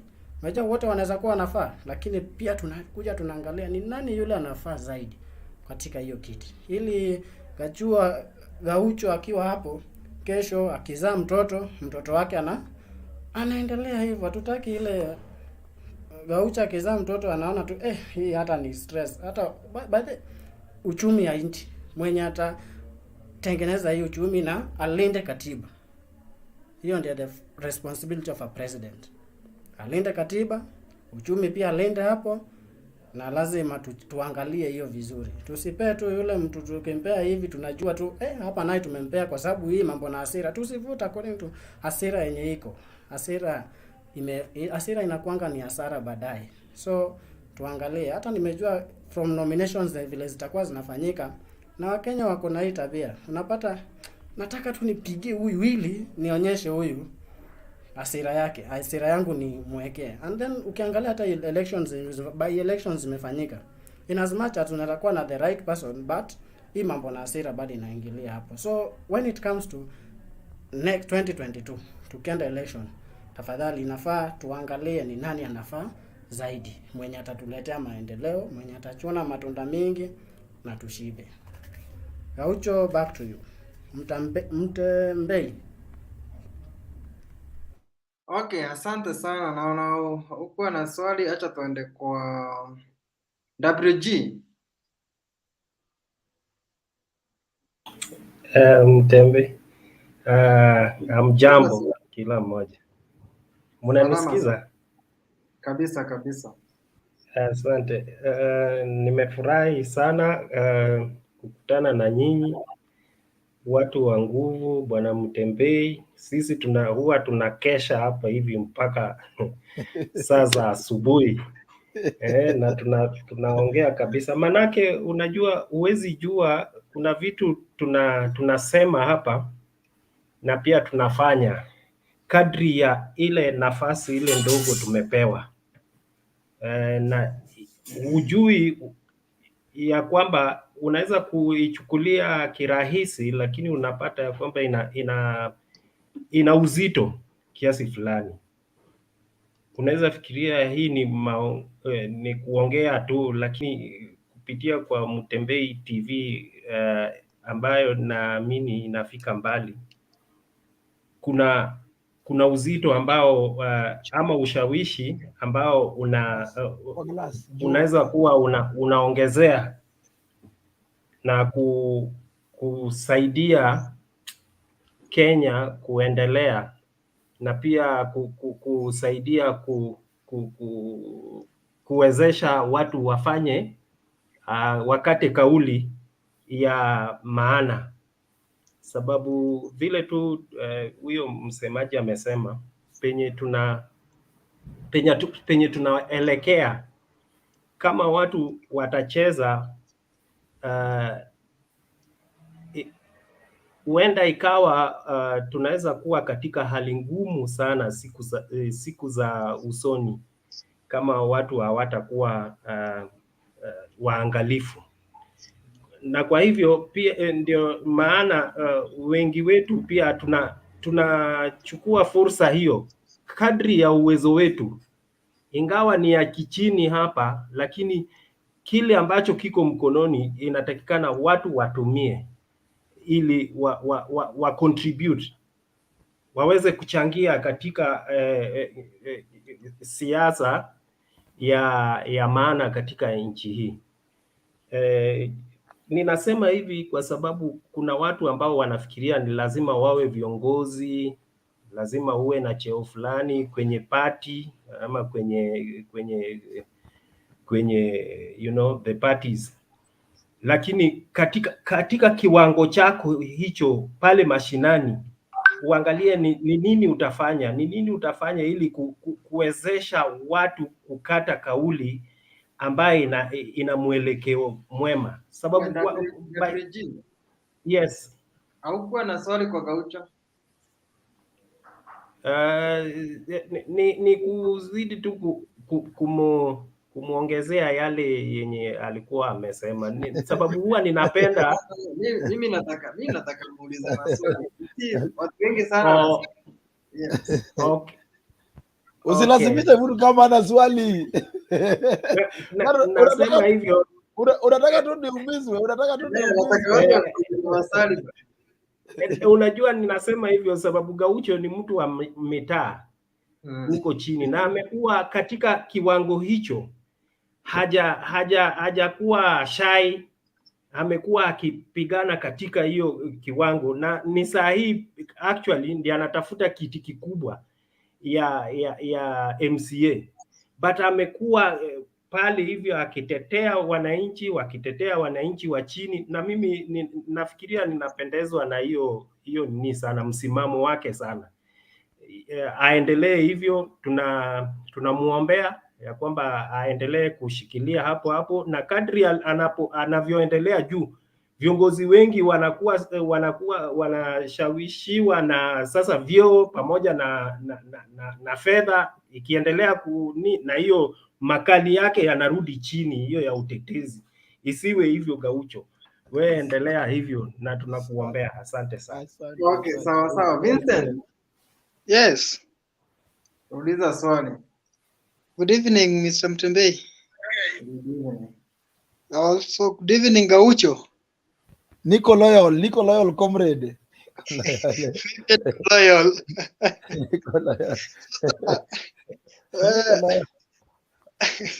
Mi naye unajua swali already, maswali umeulizwa, kuna zenye tayari umejibu. Sasa unajua mi nataka tu niongezee. I think kama Mtembei ataniruhusu niongezee tu kidogo yale ambayo umesema, pia mi pia nitoe mawaidha kidogo. Kazi ambayo Gaucho anafanya, by the way, Gaucho ulianza mbali na pale umefika. Najua nini bado jaisha, unajua bado tuko kwa relay. Naye unajua, unakumbuka ile wakati Uhuru alisema jamaa mbio ilianza, yeye akaacha nini? Akaacha kama akaacha kijiti. So mimi nakupongeza kwanza kwa ile kazi ambayo unafanya sasa hii. Mostly nilianza kuona pale Jivanji, ndio nilikuwa nikipita hapo nikienda Barclays Plaza hapo, nilikuwa nakupita hapo ukiwa na vijana hapo. Hata mimi pia nilikuwa nakaa hapo kidogo nasikiza. But ni vizuri, naona tukielekea pale pengine pazuri. So kitu yenye most nataka kusema, the first thing, let me talk about tomorrow's event, which is the biggest. I think ingekuwa kitu kingine poa, hata kesho wangesema hata ni holiday. Ni holiday. Mimi ni president na nimetangaza ni holiday. Mimi ni president na nimetangaza holiday inaanza kesho mpaka Tuesday. By the for real things, mimi mwenyewe nilikuwa Kasarani. Nilikuwa hapo kuanzia around saa 8, nilikuwa huko, nimeona kila kitu iko poa. Tulikuwa hapo, nimeona ground vitu iko sawa. Na pia what we are currently doing is just mobilizing people, mobilizing youths, tuende huko. Kesho ni siku yetu ya mayouth. Tuende huko tusikize chenye baba anasema. Baba huwa anasemanga kitu moja, na mimi mwenyewe chenye baba huwa anasema ndio mimi huwa nafanya. huwa nimeamini kwake. Akisema about turn ni hivyo. Kuanzia 2013 hapo hadi saa hii, na hata akisema nini ni hivyo. Hata president mwenyewe, hata Uhuru mwenyewe anajua baba akisema hivi na ni hivyo, akitoa tu sauti na ni hivyo. So kesho tukutane hapo by saa moja, I think by saa moja hapo nitakuwa huko. Mimi mwenyewe nitakuwa nimefika huko. Another thing, mimi naenda kulala huko. Mimi after hii interview naenda kulala huko. Siwezi lala kwa kiwanja. Ruto anaweza mwaka mavi. Naenda kulala huko. Mimi kesho niko kwa uwanja by 7 nitakuwa kwa uwanja. Mimi kuanzia alafu kwanza sawa tutakutana huko kesho Gaucho. Another thing I want to talk about, I think the same thing I talk about it was it on in the last interview tuliongea about mostly si kama my youths and you pia kama Gaucho natakana pia ujaribu kuongea na my youths. We as my youths my youths wengi wanapenda things like handout. Na unaona history ya handout ndio mostly inaribia vijana. Si kama vijana tunafaa tuachane na mambo ya handout. Even though ma politicians mostly watu wanajua kama politicians, ile akikupatia ile 50 bob akupatia 100 akikupatia 200 ati itakusaidia. But kama kijana unajua hiyo 50 bob atakupatia tu hiyo, ni kitu kingine unatumia saa hii. Anakupatia 50 bob unaona hata kama ni soda juu umekimbia kwa jua kuanzia asubuhi, ukikimbia ukifuata na politician, at the end anakupatia 50. Hiyo 50 kile unaenda kufanya nayo iseto unaenda kubai nao soda, ukunywe utoe nao kiu. Sasa kitu kama hiyo sika vijana tufuate yule ambaye ako na sera. The most thing yenye huwa napendanga nayo Raila, naye huwa naambianga kila mtu that thing huwa inafanyanga na kosa hadi wazee wakubwa, inafanya na kosa na watu wengi about Raila is one. Most people wanasemanga ati Raila toange pesa. Ni haja gani? Sasa hebu nikuulize Gaucho, ni haja gani nikuje kwako unipatie pesa? After ukishanipatia pesa uende upate hiyo kiti. Unajua once tu umepata kiti hivyo ndio umeenda juu, utaanza kusema nilitumia pesa zangu nikikampeni nikipatia watu. So I have to do what? Lazima nirudishe pesa zangu. Kama vijana tukae chini, kama niko support Raila, tumsupport na zile ideas zake.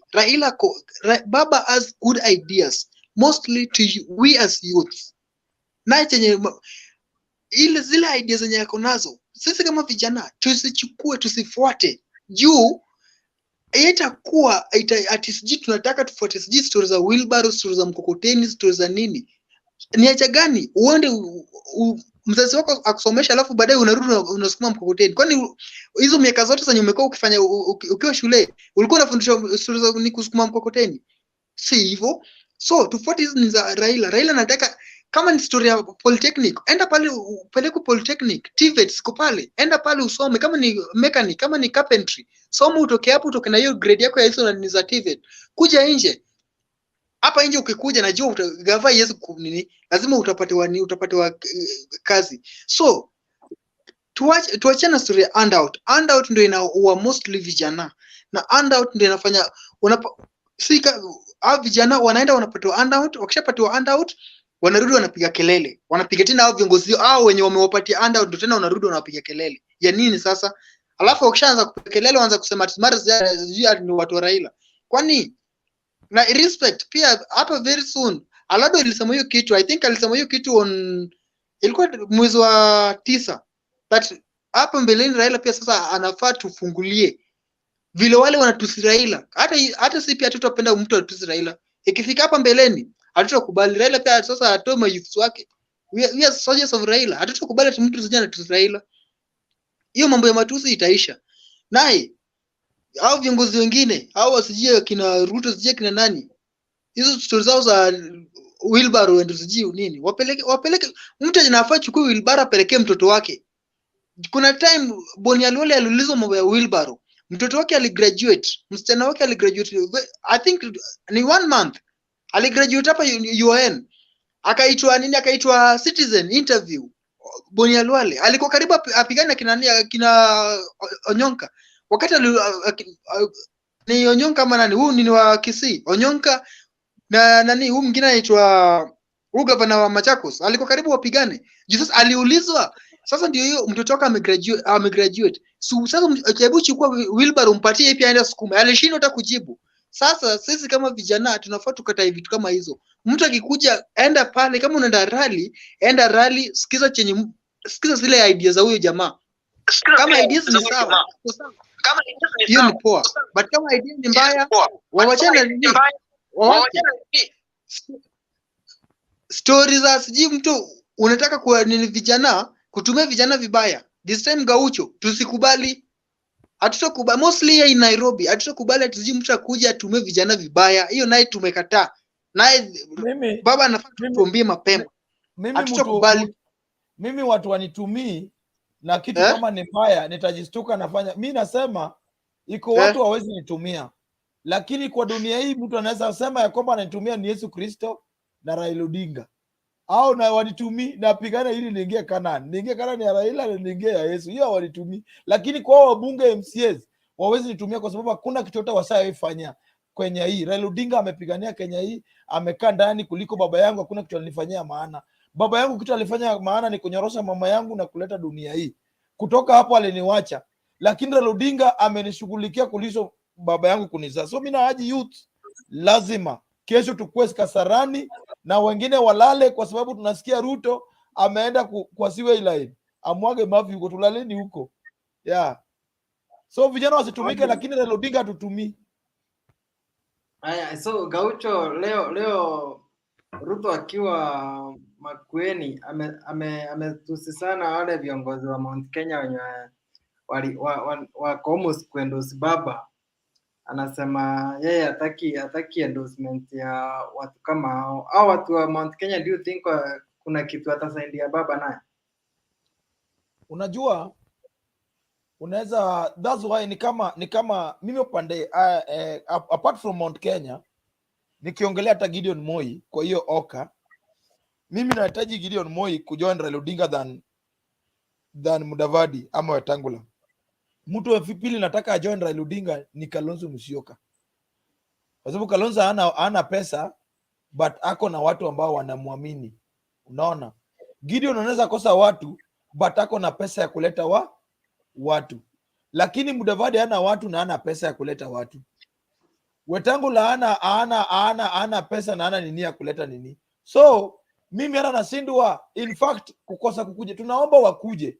Na wakikosa kukuja nini kwa sababu chakula yenye wangekula viongozi wengine ambao wanatoka nje watakula. Mambo yengine Ruto kutusi wale wadosi au watu wa Mount Kenya ndio wale wanaamuanga. Hapo ndio inakuanga na Algurai. Wale wanamit na Raila. Hiyo ndio Algurai. Hao ndio wako na vile kura inahesabika. Unaona? Tunataka Ruto ambaye alikuwa anasema ya kwamba Raila Odinga ni mtu wa kulia. Afeel hiyo kitu Odinga amefeel more than 30 to 20 years. Ameanza kufeel. Kura moja hata hajafika, ameanza kupiga nduru. Alikuwa anasema nimewacha ule mtu wa mganga amekaa kwa lami. That's why naomba Kalonzo Musyoka asirudi kukaa. Tunataka 2022, 2023. Mimi nikienda kuongea Machakos nasema ama Rift Valley nasema nimewacha former president William Ruto ako kwa lami akiandamania serikali. Unaona? So wale iko mali watasaidia. Hawana watu but wako na pesa ya kuleta watu. So tunawahitaji na wako na usemi kubwa. Kwa sababu dunia hii hakuna siku unaweza shinda president without au watu wana control economy. Wakati President Obama alikuwa anataka kuwa president, aliulizwa uko na shida na bangi? Alisema mimi sina shida ya bangi kwa sababu alijua watu wengi wale wanafanya biashara bangi na cocaine wako wengi US. Akakuja akaulizwa hii mambo ya kunyorosha mwanaume na mwanamume una support? Alisema mimi ile kitu umeamini mimi sina shida nayo kwa sababu alijua wale watu wananyorosha na wenyewe kwa wenyewe ndio wana control dunia. Unaona? Na ni watu tu wachache 7. So uwezi rule out watu wao. Tukiwa rule out hakuna mali unaenda. Hao ndio wameaffect Trump. Wanaambia Trump unaenda. Trump ako State House na analia ya kwamba hao watu wananichorea na ako State House. So Ruto ambaye anakaa hapa Karen, my friend, wacha Ruto afeel kitu Raila Odinga amefeel for more than 25 to 30 years. Na Okay. anataka yeah. Na sawa. Na mimi niko hapa kuna swali ya Mudavadi nataka kuuliza, nimeona kwa comment Mudavadi 2013 alienda peke yake akiwa amedanganywa na Kalwale. Akaenda peke yake, Kalwale akashinda senator, Mudavadi akaisha hivyo. Raila Odinga akamwendea tena 2017. Tu wakati Moi alikuwa anatolewa, Mudavadi tena alienda kwa Moi akashindwa na Karanga kama MP. Mbona Raila kila saa anaendanga kuchukua Mudavadi because najua hii 2022 Mudavadi hatakuwa na yeye na bado Mudavadi atashindwa. Mbona Raila anaendanga Mudavadi? Ndugu yangu, mimi apart for kuamini Raila Odinga, hakuna mtu anakuanga na huruma na anakuanga mtu wa msamaha kama Mudavadi. That's why nasema kama kweli binguni itakuwa na niona Raila Odinga yuko hapo, nitashuku hiyo binguni. Kwa sababu Raila Odinga wale wanamkoseanga mara mingi ndio anarudianga kwa kuokoa. Raila Odinga ameokoa Mudavadi zaidi ya mara 2. Hii shida tuko nayo saa hii. Mudavadi ndiye angekuwa president 2002. Raila alimuita hiyo group ya nini nako alimuita mpaka dakika mwisho akasema yeye ako na deni ya Moi. Moi ndiye anamlipia rent na iko nyumba hajamaliza. So haizi toka. Raila akamwambia italipo kwa sababu utakuwa rais. Moi hatakuwa na nguvu ya kunini, alikataa. So Mudavadi, unajua hii dunia pia nasemanga na si matusi. Ukikuwa na mwili kubwa inafaa pia akili iko kubwa. Usikuwe na mwili kubwa na akili ni ndogo upige hesabu. Na angalia wale wanamekingi viongozi wazuri. Usaona Raila Odinga vile anatosana. Raila Odinga ananga mwili kubwa, hana chakula ya kukua mwili kubwa. Hana chakula. Kwa sababu ukinona sana na akili kichwa ikuwe kubwa, ufikirie haraka. Unaona? So my friend, round hii mimi nasema Raila Odinga after Mudavadi kutu stress hivi, Raila Odinga asimake mistake kumwamusha tena. Tuko na Oparanya. Hata Chris Mjirongo Raila Odinga anaweza mpaka akue hata nini ya Waloyaland. Raila Odinga anajua kubatisa. Unaona? Tuko na watu wakina Utuoma. So Mudavadi mambo Raila Odinga anakuanga sijui anaaminianga. Hata mimi mwenyewe nishawajiuliza Raila Odinga hata kama ni msichana ni mrembo waje. Na kwa sasa unataka kwenda kwao wanakuletea upuzi. Round hii Raila Odinga awachane na Mudavadi. Juu mimi niko 100+1% Waluya watakubali kukaa kwa lami tena. Na that's why Atuli anapiga kelele kama John the Baptist. Tafadhali Waluya, tafadhali kwa mtu ambaye ameshinda na nguvu. Huyu mtu atamaliza corruption, huyu mtu ataunganisha Wakenya, huyu mtu atafufua uchumi. Jina yake ni Raila Odinga. Sifai ama kina Mudavadi wafai kugusa hata kamba ya kiatu yake. Atuli na sauti kwa milima, wengine bado wanapiga mdomo hapa kando eti iko vile wanaweza fanya eti miracle. Mudavadi kitu nasumbua, ukiona mwanaume anapenda kupewa vitu. Hata wanawake siku yapendengi kupewa sana. Unaona? Mudavadi alikuwa anataka tu Raila akae chini, akuja amwambie tosha. Raila Odinga alisema Kibaki tosha kwa sababu Kibaki ndiye alikuwa namba ngapi? 97. Kibaki alikuwa namba 2 nyuma ya Moi. Unaona? Then Kibaki alikuwa na capacity. Ndugu yangu, president siwezi chukua pia kama una watu wako na pesa nyuma yako. Mimi tangu Loyaland, mimi najua mtu wako na pesa ni Atuli. Waloya wote tajiri, mimi najua ni Atuli ndio tajiri. Kama tajiri wenyu peke yake sasa kataa wewe, nani anataka kufund campaign? Malala ndiye anataka campaign Mudavadi campaign. Raila kuna watu ngapi nyuma yake? Na kuna international community na Odinga kuna relationship gani? Mudavadi hata sijui kama hii ambassador tu ya hapa Tanzania wanamjua. So my friend, Raila Odinga ni mtu wa huruma. Anakosea ono Tuoma. Alikosea, sasa amerudi, amebatisa, amemsamea. Sebes alienda wakamtusi akarudi. Unaona? Na ndiye amefundisha. Unaona? Raila, mtu nimeona hajai tusi Raila Odinga tangu atoke ni ule mbunge wa Nyeri. Anaitwa nani? Wambugu. Ule mbunge wa Nyeri. Hajawahi tusi Raila Odinga. Mtu kama KJ, mimi nilikuwa na KJ na mdomo bagi hivi. Hiyo enzi akina Mighty King Kong marehemu, Mungu alalishe roho yake mali pazuri. kwa sababu ile kitu na kufanyika King Kong angekuwa akauliwa na sumu kinyama. Tukienda nini ya mwisho pale Kasarani, alipewa sumu tukitoka kwa campaign Pentagon pale Kasarani. Unaona, Raila Odinga akasamea watu wanarudi. KRA leo anaanza tusi Raila Odinga. Huyo Osoro tulikuwa na Osoro pale Charter Hall, tumekaa hivi kama the late Mukabana amekufa. Kama si Raila Odinga kumnacha kwa academy ya Raila Odinga, angejua hata siasa ni nini. Leo hii anatusi Raila Odinga na kirudi kesho Raila Odinga anamsamea. Hiyo ndio Raila Odinga. Mimi nasema hata after hapa Raila Odinga kuwa president, tunaomba Mungu tena Raila ndiye atuongoze tena huko mali mbinguni iko juu. Kwa Kenya tutaamini mali Raila yuko. Hapo ndio kweli usema wa milele iko.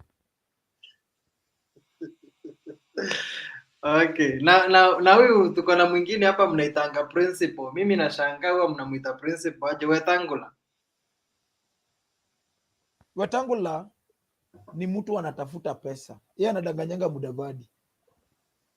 Yeye anawekanga Mudavadi, hata mimi nasindwa jamani. Eti Wetangula pia anaendanga kwa mkutano ya presidential candidate. Na ni mtu anatafuta senator. Na sindwa wanawachanga Malala kwa nini? Na hata Raila Odinga anawachanga Orengo kwa nini? Kwa sababu mnakaa kwa mesa mna negotiate mambo ya nchi na mtu anaongelelea Bungoma. Mudavadi nani Wetangula chama ilimbakia Ford Kenya ambayo hakuna chama ilikuwa na historia mzuri kama Ford Kenya. Wetangula alirudisha ikakuwa chama yake ya kuenda kukunywa chai State House na kunegotiate pesa. Yeye akisapewa 500 anawacha Mudavadi akimbia akishaanguka yeye ni senator Bungoma. Unaona? So hizo ndio vitu inafaa. Hata President Uhuru Kenyatta, mimi kama ni vile tu siwezi kutana na Uhuru Kenyatta, ningeambia Mr. President usiwahi kutana na Wetangula. Kama unakutana na Wetangula, ita senators wote waende wasikize nini president anasema. Ana Raila Odinga pia anapendanga kuweka watu kwa level nyingine eti co-principal. Co-principal mtaji pata kura 200 unaita co-principal. Wewe unajua co-principal ya Raila Odinga?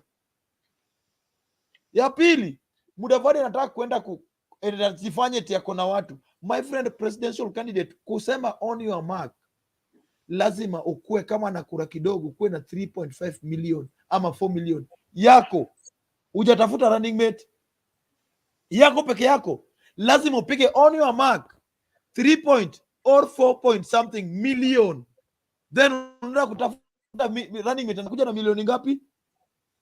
2 na kitu, then mnasanyana kutafuta zile zimeanguka kwa barabara. Mudavadi anataka kupiga on your mark na kura 300 ama kura 200. Unataka kukimena Raila Odinga ambaye anapiga on your mark na 6 million kabla aenda atafuta akina Kalonzo. Unajua ndugu yangu, hii dunia kweli, Ruto saa zingine mimi support tu, lakini anasemanga kweli dunia iko maajabu. Yenyewe hii dunia saa zingine iko maajabu. Na Mudavadi anadanganywa na Malala. Malala ndiye anadanganya Mudavadi kabisa. Na mimi nalilia Malala kwa sababu ni kijana, but sioni anaenda kuisha politically mapema kuliko Kanwale aliisha kama ni mzee. Anaenda kuisha mapema sana. Unaona? Kwa sababu siasa hiyo ndio kinalilia women rep ambao naheshimu. For real, Anita alinisaidia na muheshimu. Lakini wakati alianza kupiga sasa ya pesa, ya tumbo, ashibe kila siku, niliona hapana, mimi wacha nipige ya Raila Odinga ya njaa, lakini najua tutakuja kufanya nini? Kufika mahali. Hiyo ndio nalilia Malala. Malala sasa anapiga sasa ya tumbo yake. Na sasa ile kijana mdogo umesainga sasa ya tumbo. My friend, hakuna mali utaenda. Lazima mtembei. Hata wewe mwenyewe tunaongeanga na wewe unaniambianga Gaucho, mimi sifuata politician, eti kila politician na nini watakucontrol. Atakwambia mtembei. Sasa hii TV ya mtembei inakuwa inauniwa na either Raila, inauniwa na Ruto ama Kalonzo. Hasa huwezi post kitu nataka.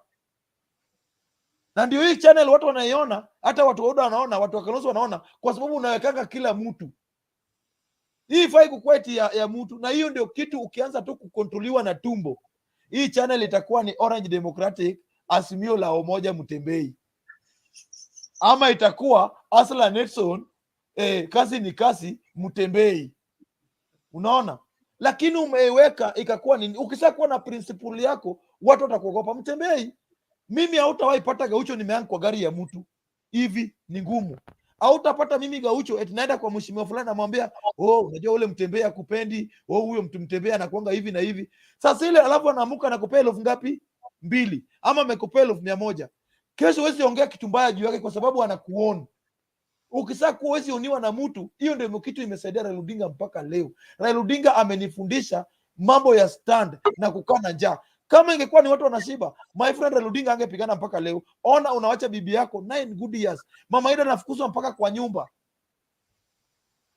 Government wataki kuona mama Ida anatembea, hata akitembea tu na wewe unashikwa. Kwa nini unatembea na bibi huu mkora? Unaona, mama Ida akavumilia mpaka leo.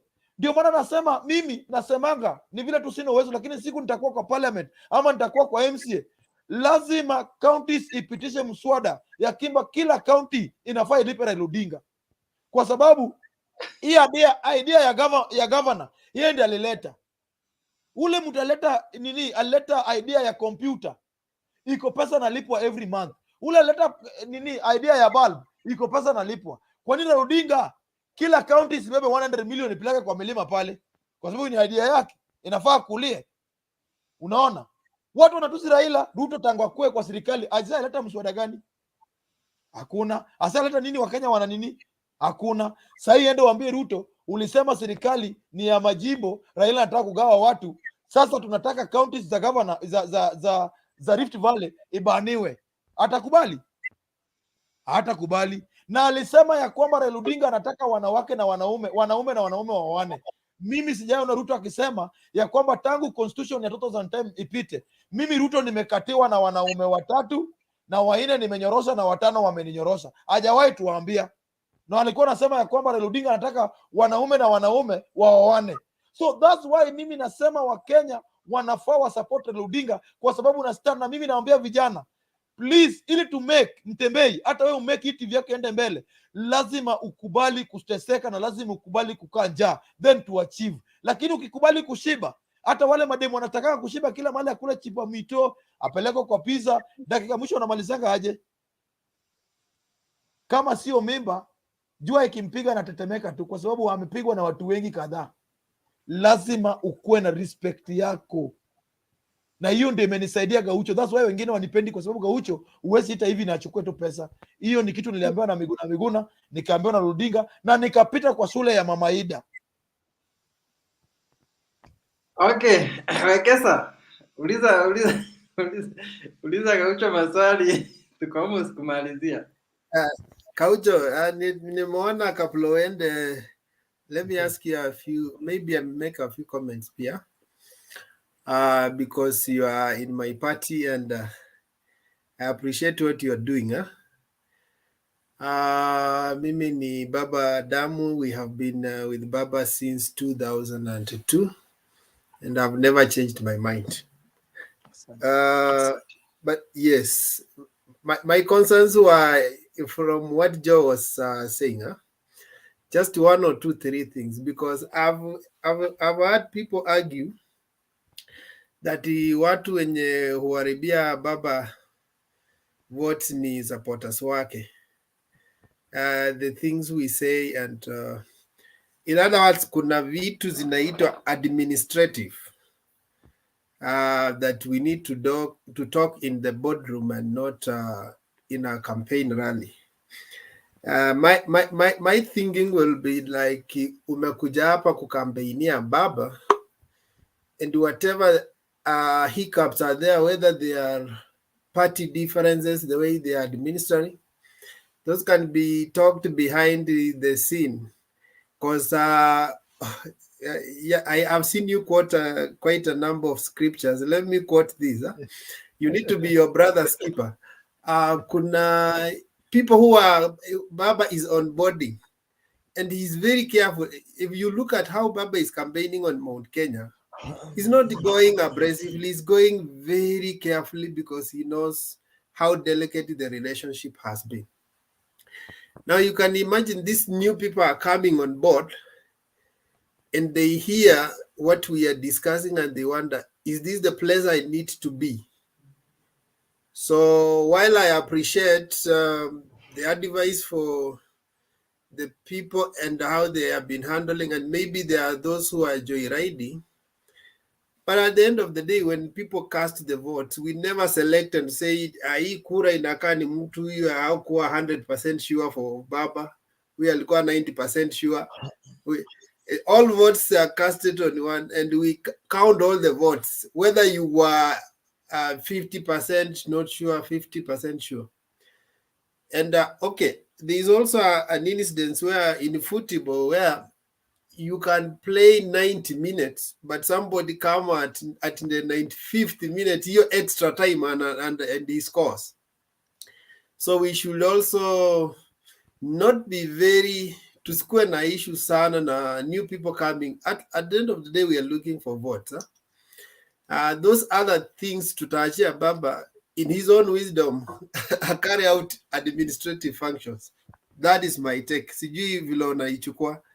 But I think like right now we need to focus more how do we welcome more people on board, and maybe hizi zingine tunaweza ongea behind the curtains. Tunatafuta tent ya orange alafu tuongee. Kweli. Lakini kwa hiyo nini yako ya ile umesema ya kwamba sijui sauti imeenda wapi? Unanisikia? Ya nakusikia, ni vile nimemute tu kusikiza. Yeah. Okay. Vile umesema mambo ya mpira ya kwamba mtu anaweza kuja 90 minutes na afunge bao. Tena sikusikii. Unanisikia?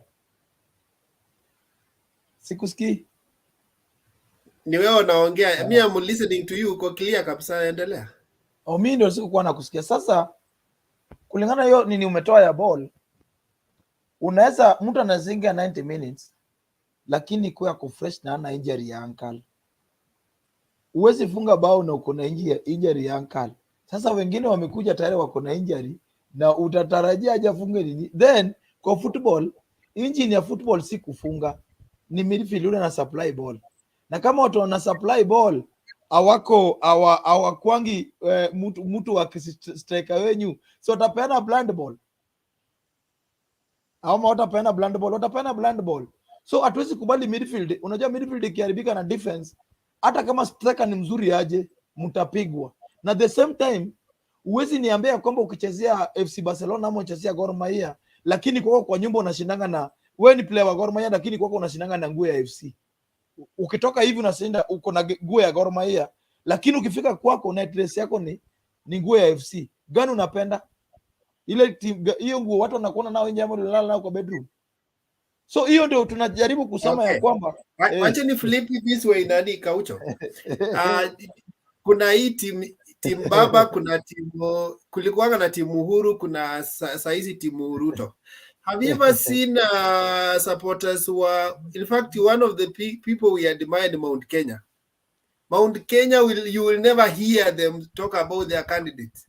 But it doesn't mean they don't talk. They talk behind the scene. And in fact, when they are planning their strategy, wanaendanga wanachifungia mahali sijui Limuru 1, Limuru 2. Because they know the moment you spill it on to the competitors, they use it as fodder. I've also seen the Yakina Itumbi. Itumbi want to make Ruto look like God. Hawanyeshangi he has weakness. But maybe they talk behind the scene. Lakini sisi sasa tukikuja hapa na tunamhit. How do we hiyo ndio kasi ya Itumbi. Wacha nikwambie ndugu yangu. Yes. Problem ambayo tuko nayo kwa party ambayo mimi na support ya kwamba tunaaminigi wageni haraka kuliko wachezaji wa kila siku. Mtu akikuja hivi, example, wewe ungekuwa umetoka ODM umeenda Jubilee, iko Uhuru na Ruto na vijana, iko Uhuru na warembo, alafu uingie hivi wewe ni Mukisi ama wewe ni mtu kutoka Nyanza, uende upewe nafasi ya kulead hiyo group na umeingia jana. Ingewezekana? Ingewezekana. Ulikuwa unakuja unaanza kama supporter. Si ni kweli? Kwa nini hata kama mnatupea hatukatai, mmekubali kutupea? Lakini sikuwa ya kwamba eti watu wanafika hivi, huyu Mtembei ni mtu wa Mount Kenya. Na akienda ikumali akienda, utapata ataambiwa wewe Mtembei wewe, tuko na wewe kwa ile inaitwanga wanajiutanga ngema. Ni ngema? Si ni ngema Mtembei? Wanajiita ngema, lakini ikifika mkutano ya ngema, utapata mtu ata make decision anatoka wapi? So hiyo nataka ya kwamba watu wakuje kwanza, lakini waanze kama wafuasi. Usikuje na unataka ucheze first game na uwekwe bango ya captain.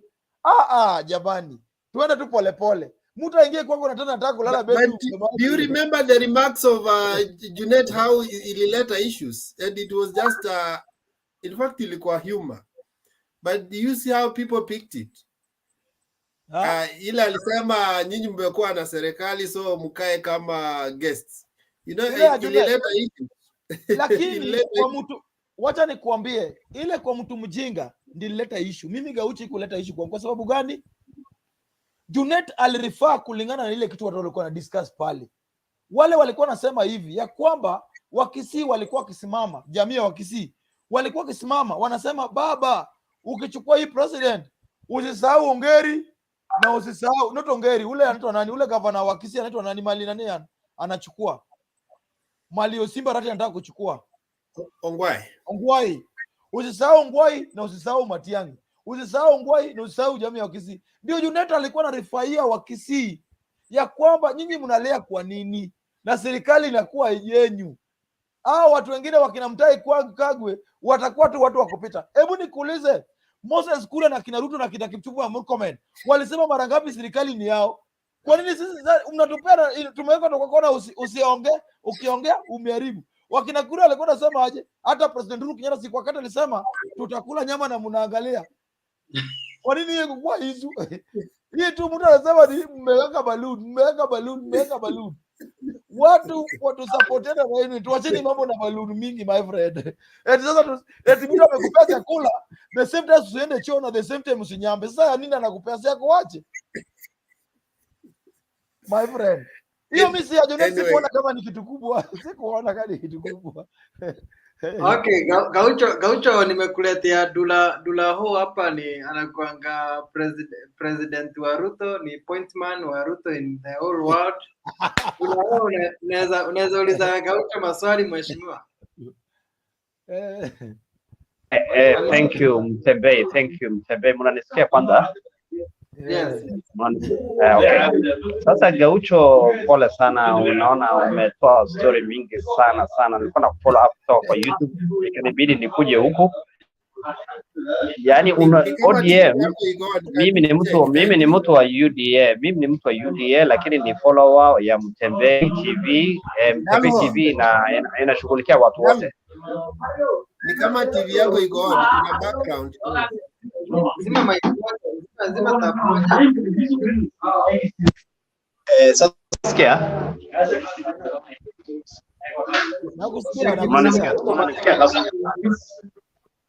Mnanisikia? Sasa nilikuwa nasema Gaucho ni jamaa mmoja mpoa sana, ni mtu wa ODM najua, lakini nilikuwa na mfollow kutoka kwa YouTube, ikanibidi nikuje huku. Mimi ni mtu wa UDA. ODM inafanyaga presidential countdown yao Kasarani. Si mara ya kwanza wanafanyaga huko. Kila mara wanafanyaga huko. Sasa hii ni kama tu ile ya 2007 na ile ya 2013 na ile ya 2017. Msitutishe, hii ni kawaida. Mnafanyaga mambo yenu pale. Mudavadi hakuji, Uhuru mwenyewe amehepa. Nani mwingine amehepa, Kalonzo amehepa. Weta hakuji. Hiyo watu wote, without those people, Raila hakuna mahali anaenda. Ruto by saa 8 mchana anachukua hiyo kiti.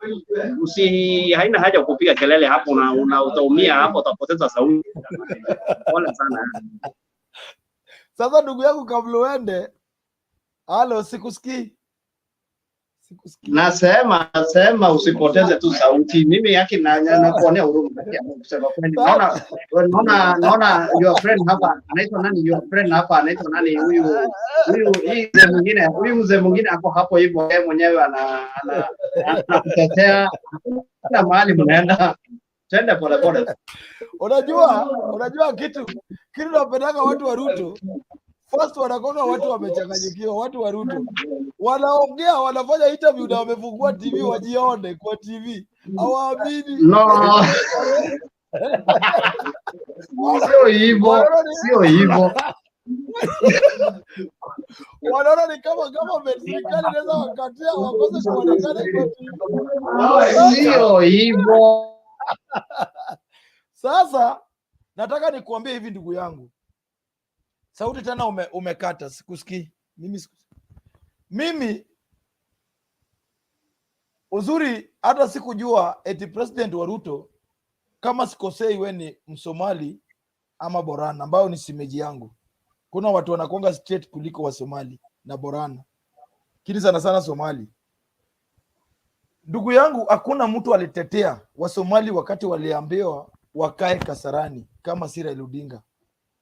Raila Odinga alitoka na akasema supporters wake kama ni ngumu government hizo wachilia Waislamu pale, wakiwekelewa mambo ya Al-Shabaab wakawachiliwa. Mambo ya pili, iko miracle ambayo watu wa Ruto wako nayo, ambayo sisi wafuasi wa Raila tumekuwa nayo muda mrefu. Hiyo miracle ambayo eti kwa maajabu Ruto atafanya ajipatikane president. Mimi nimeona Ruto watu wake. Unajua kwa nini mimi na support Raila Odinga? Leo hii kama nakufa na General Odinga, hata nikikosa Raila Odinga hata niwacha.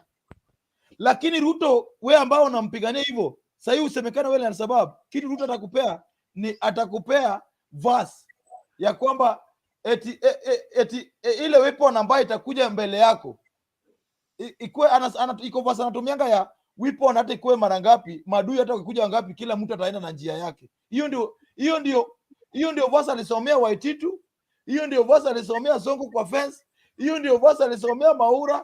Yana kuanga na verse moja tu na kuacha unateseka. Na hiyo verse ndio alisomea ule mbunge wa Didia akakaa cell karibu miezi 8. Yeye anasomea tu wakati wake verse.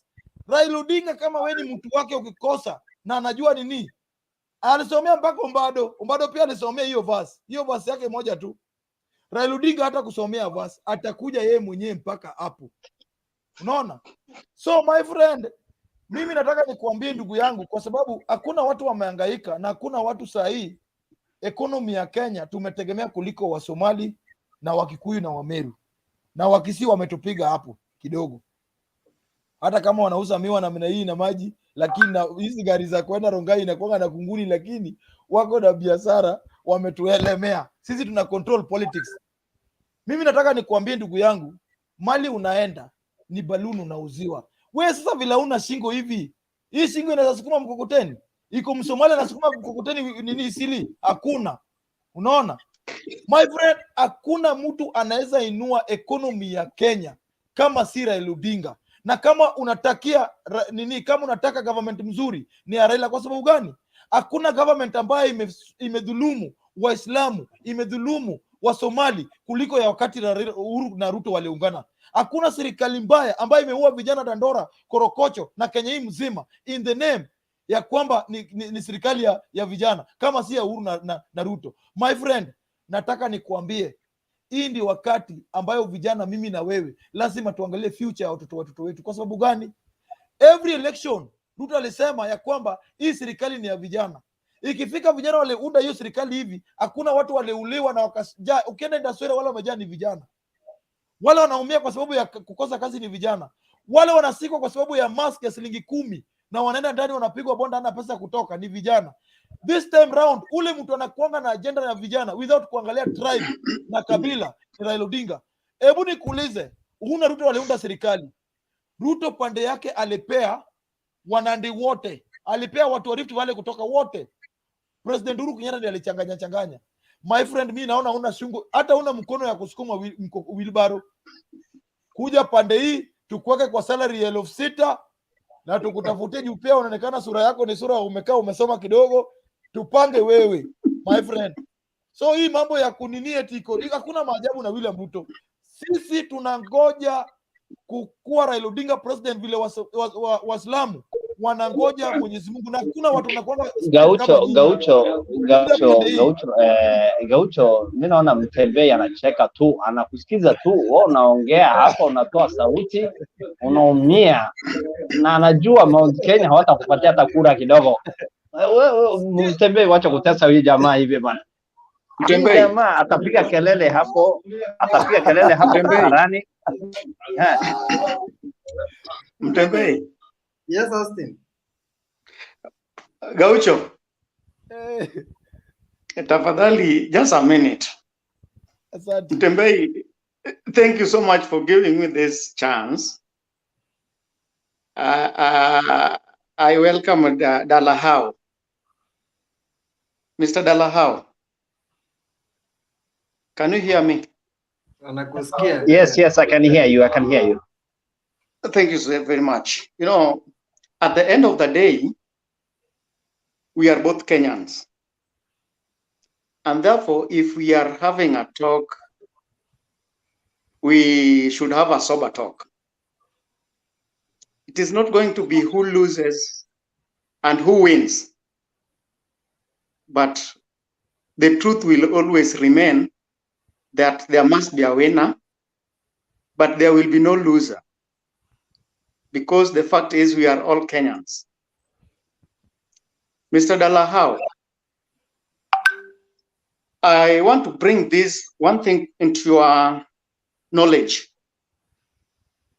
that there is always rumors and there is always propagandas in politics.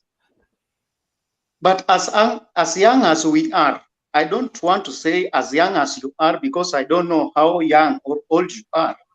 But as young as we are, we should be very sober and be very realistic.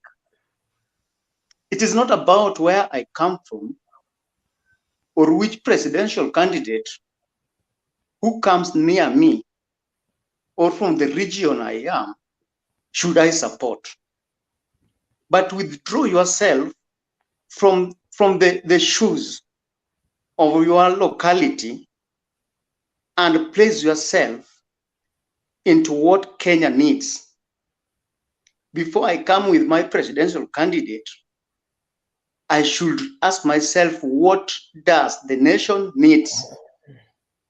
So that when we are going to have the talk, you can convince me to support your candidate through logics. Or I can convince you to which candidate is better. It is not about where you come from. I don't know, but as a matter of fact, I've heard your introduction from how you introduced yourself. Oh, Uhuru amepotea, Uhuru amefanya nini? Now, who told you that in Kasarani, Uhuru was to be there? It is not about how many. Can you hear me? Yes, yes, I can hear you. I can hear you. Continue. Uhuru is not coming. He's in Tanzania. Is in Tanzania. So you saying that Uhuru amehepa is automatic propaganda. Another thing, I want to remind you of something. Gaucho, don't laugh. Come on. You know, in 2013, Uhuru tied up with Ruto. They formed the government. In 2017, the same happened. I want you to get this point. It was 10-10, fine. But people do change their mind. We still don't know if somebody has changed their mind. But from my perspective, Ruto changed his mind and walked out of the agreement with the president. You know, if we have an agreement with you that let's work together until this moment so that we can see what to do. And then wewe unatoka alafu unaenda kwa nyumba yako ingine alafu unaniita eti sasa kuja unisupport kwa hii nyumba yangu tuishi na wewe na yeye tulijenga boma kubwa na wewe. It is not making sense. The people or the so-called the family of UDA should accept that Ruto number one, yeye ndio alibetray Uhuru, akatoka kwa Uhuru, akaenda akapiga boma yake, akaanza kuita Uhuru eti sasa aende amsupport. Uhuru is not a mad person. And Gaucho, you should listen to this and tell these people that Uhuru is not a mad person. Ajenge boma lake na kijana yake atoroke aende ajenge nyumba ngine alafu aitwe sasa hame achi huku. If Ruto wanted Uhuru support, because this is what is so better with the UDA people. If Ruto wanted Uhuru support, he was to sit in Jubilee to the last minute and then aone Uhuru ataacha kumsupport kama akiwa kwa Jubilee. Can you hear me? I can hear you, like in that one is not supported politically because wengine walifanya hivyo na wakaachwa hapo. Skiza, I'm telling you, it is not accepted. What is not accepted? The fact is, to make an agreement na wewe, na umetoka, umeenda nje, alafu unaniita, eti nikuje ni kusupport huko. Ye arudi kwa Uhuru, wakae kwa party yao, waone kama agreement yao ita last. La sivyo, ache kuanza kupoint fingers, the handshake. That is nonsense. Who could listen, or who could sit down and see how the economy of this nation is collapsing just because the president should not reach to others? Those people should mature up and know what this nation is. Not that you just come here, we are supporters of Ruto, we are supporters of Ruto, not knowing what the country needs. Today, you can't come and preach for us that we support the bottom up. The bottom up was taken care of in 2013. General Nini, in 2010 Katiba. The 2010 Katiba, which Ruto himself never supported, takes care of, the devolution takes care of the bottom thing that currently we are being preached for. So saizi kama anakuja na bottom up, amedecorate tu hiyo jina, alafu anadanganya wajinga wengine, wachache tu, si wengi, eti bottom up. Bottom up is the current constitution yenye alikata. Hiyo ndio bottom up yenye anaongelea. What we needed is to boost it a bit ili kuwe better. Hiyo pia hataki. We don't need selfish leaders. And this is to you, whether you are the brother or the sister or the daughter or the son. Please, you are a Kenyan, withdraw yourself from that cocoon and know what is good for your future. Do you remember why 92? What happened in 1992? Sasa Angela, usiingie mambo ya history. Angalia kitu moja. Can you hear me now? Can you hear me? Can you hear me first? Can you hear me first? I hear. Can you hear? Yes. Okay, we don't. Tunasemaga right now in 2021, if you want to know about Kenya history, unachagua Raila Odinga. Kama unataka kujua where the Kenya is going, Kenya future, unachagua William Ruto. Sisi hatutaki history. Raila alisapotiwa na Ruto 2007. Hamukusema ni mwizi. 2013 alisapotiwa na Ruto, hakusema yeye ni mwizi. 2017 alisupport Uhuru, hakusema ni mwizi. Sasa ile Ruto nataka kiti ndio mnasema yeye ni mwizi. Una waizi ngapi kwa Kenya? Wacha tuhesabu wa Kenya from 1963, wacha tuhesabu waizi wote wa Kenya. Okay, acha niseme nimekusikia. I want to tell you one thing that maybe you don't know because I don't know where you were in 2007. Ruto 2007 I was there supporting Raila na nimehama. Sasa sikia. You were there supporting Raila na ukahama. I was also there supporting Raila na sijahama. 1-1. Leave it there. 2007. This is what happened. Raila made an agreement with Ruto that let us work together and have the government at hand. Everybody knows what happened. After they formed the government, of which they never formed, but the early agreement, they never formed the agreement. They never formed the government. After the post-election violence, during post-election violence, Ruto said that Raila is a coward. If he is a coward, he should step down, aache nipiganie hii vita, hadi nichukue hiyo kiti. It sent a signal that he wanted power when Raila was not after power. That is one thing he said, and I remember it clearly. That Raila and Ruto wamekosania issue ya Mudavadi, my friend. Weka kila kitu straight bwana. What nakujia hapo, usikuwe na raka, mtembei afuki kitu sahizi. Nataka kusema hivi, kulingana vile ndugu yangu anasema, na remember na ninakumbuka kwa nini mimi nasemanga kwa nini. Unajua mimi natakanga watu wa Ruto mara mingi amsemi kwa nini mnasupport Ruto, mnasemanga tu bottom up. Raila ni mtu wa historia, Raila ni mganga. Ninamwambia watu, hata wale vijana mnafahamu, mnajaribu kuambia wakuja wa support, usemangi agenda. Mimi na support Raila Odinga kwa sababu 2002 nataka compare na Ruto, nani ako na tamaa ya uongozi between Raila Odinga na Ruto. 2002 Raila Odinga aliform serikali na Mwai Kibaki na Wamalwa kijana ndiye alikuwa deputy president. Then kwa ile hali Wamalwa kijana Mwenyezi Mungu akampenda kuliko wa Kenya, akamchukua. Wakati watu walikuwa Raila Odinga ikakuwa waliweka agreement na Mwai Kibaki ya kwamba anafaa pewe prime minister.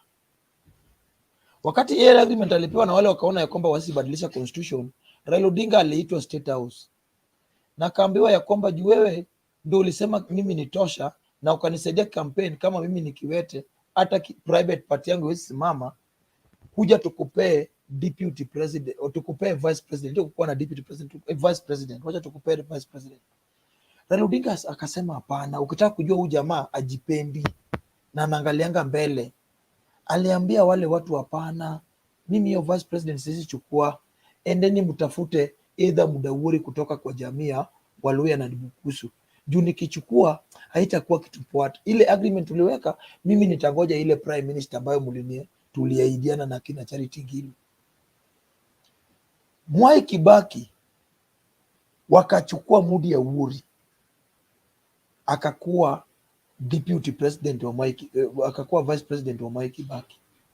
Mimi nauliza, Raila Odinga wakati waliform government na wakakuja 2007 wakaunda serikali, ikakuwa watu wanakufa sana. Raila Odinga kaona badala tu watu wakufe sana kwa sababu ya presidency, wacha tukuje pamoja.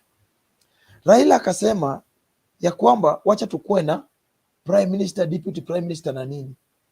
Ruto akaambia Raila Odinga ya kwamba kwa sababu mimi ndio watu wangu wamepigana sana na wakakufa sana na wakaua watu sana, na Mudavadi hajapiga hivyo, nataka uchange hii mambo ya deputy wako, mimi ndio nikuwe second prime minister kwa hii serikali ya mseto.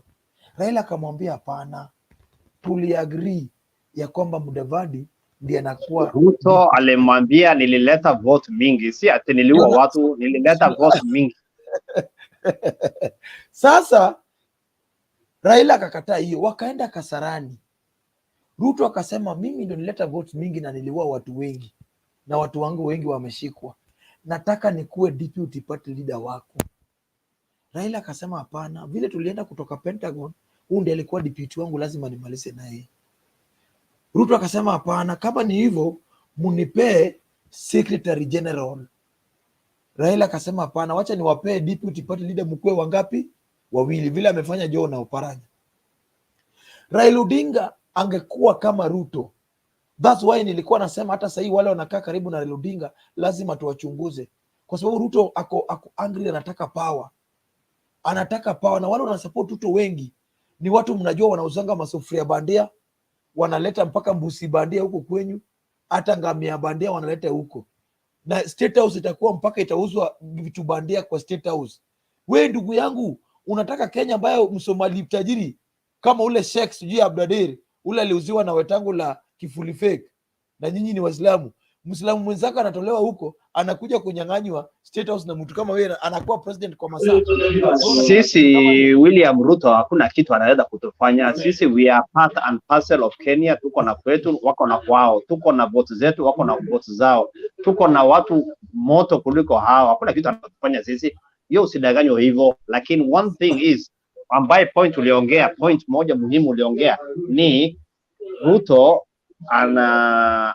anataka kubadilisha kitu, na ile kitu ametuambia bottom up. Si ati bottom up nyinyi vile mnachukulia. Anasema trickle down imeshindwa kufanya kazi. Hiyo trickle down, pesa inatoka juu inakuja chini, imeshindikana. Watu hawapati. Huko Mount Kenya unasikia sasa ni hustlers bedroom, inamaanisha watu maskini wengi sana wako pale, na ni watu ambaye ni part and parcel of Kenya, na watu wanaumia sana.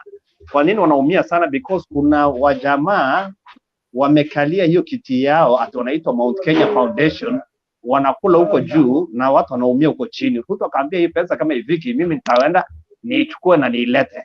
Watu wanapenda hiyo sera, watu si ati watu wanataka yani ati kitu kingine, watu wanataka sera, my friend. Nakuuliza bro, hii mambo ya sera ya bottom up na sijui inatoka chini. Ruto amekuwa deputy president, si kama ile vice president akina Kalonzo. Ni deputy president na serikali waligawa half na Uhuru. Hiyo bottom up haiko, hiyo kizungu ya bottom up haiko kwa wakati waligawa serikali, imekuwa tu hii. Okay, wacha nikujibu watu wasikie sasa. Ruto sio commander in chief. Kuna mtu anaitwa commander in chief. Ruto budget yake yenyewe imekatwa, sangapi ataleta pesa kutoka juu. Wewe unatakana ujue ya kwamba kuna mdosi hapo. Ruto sasa ameona ya kwamba hii kitu anaweza kuifanya na ni mdosi tu ndio alikuwa amemkalia hapo hivyo. Sasa mdosi kinaondoka, wacha yeye aingie pale tuone kama anaweza kufanya kazi. Sawa sawa. Dalo kumaliza, Ndeto pia aulize maswali Gaucho. Asante sana Wekesa. Naona the discussion is getting hot. How are you, Gaucho? Yes. I'm fine, I'm loyal. Oh. Wow. Mimi naitwa Ndeto na mimi pia ni veteran wa hapa. Na I'm a diehard supporter of William Samoei Ruto.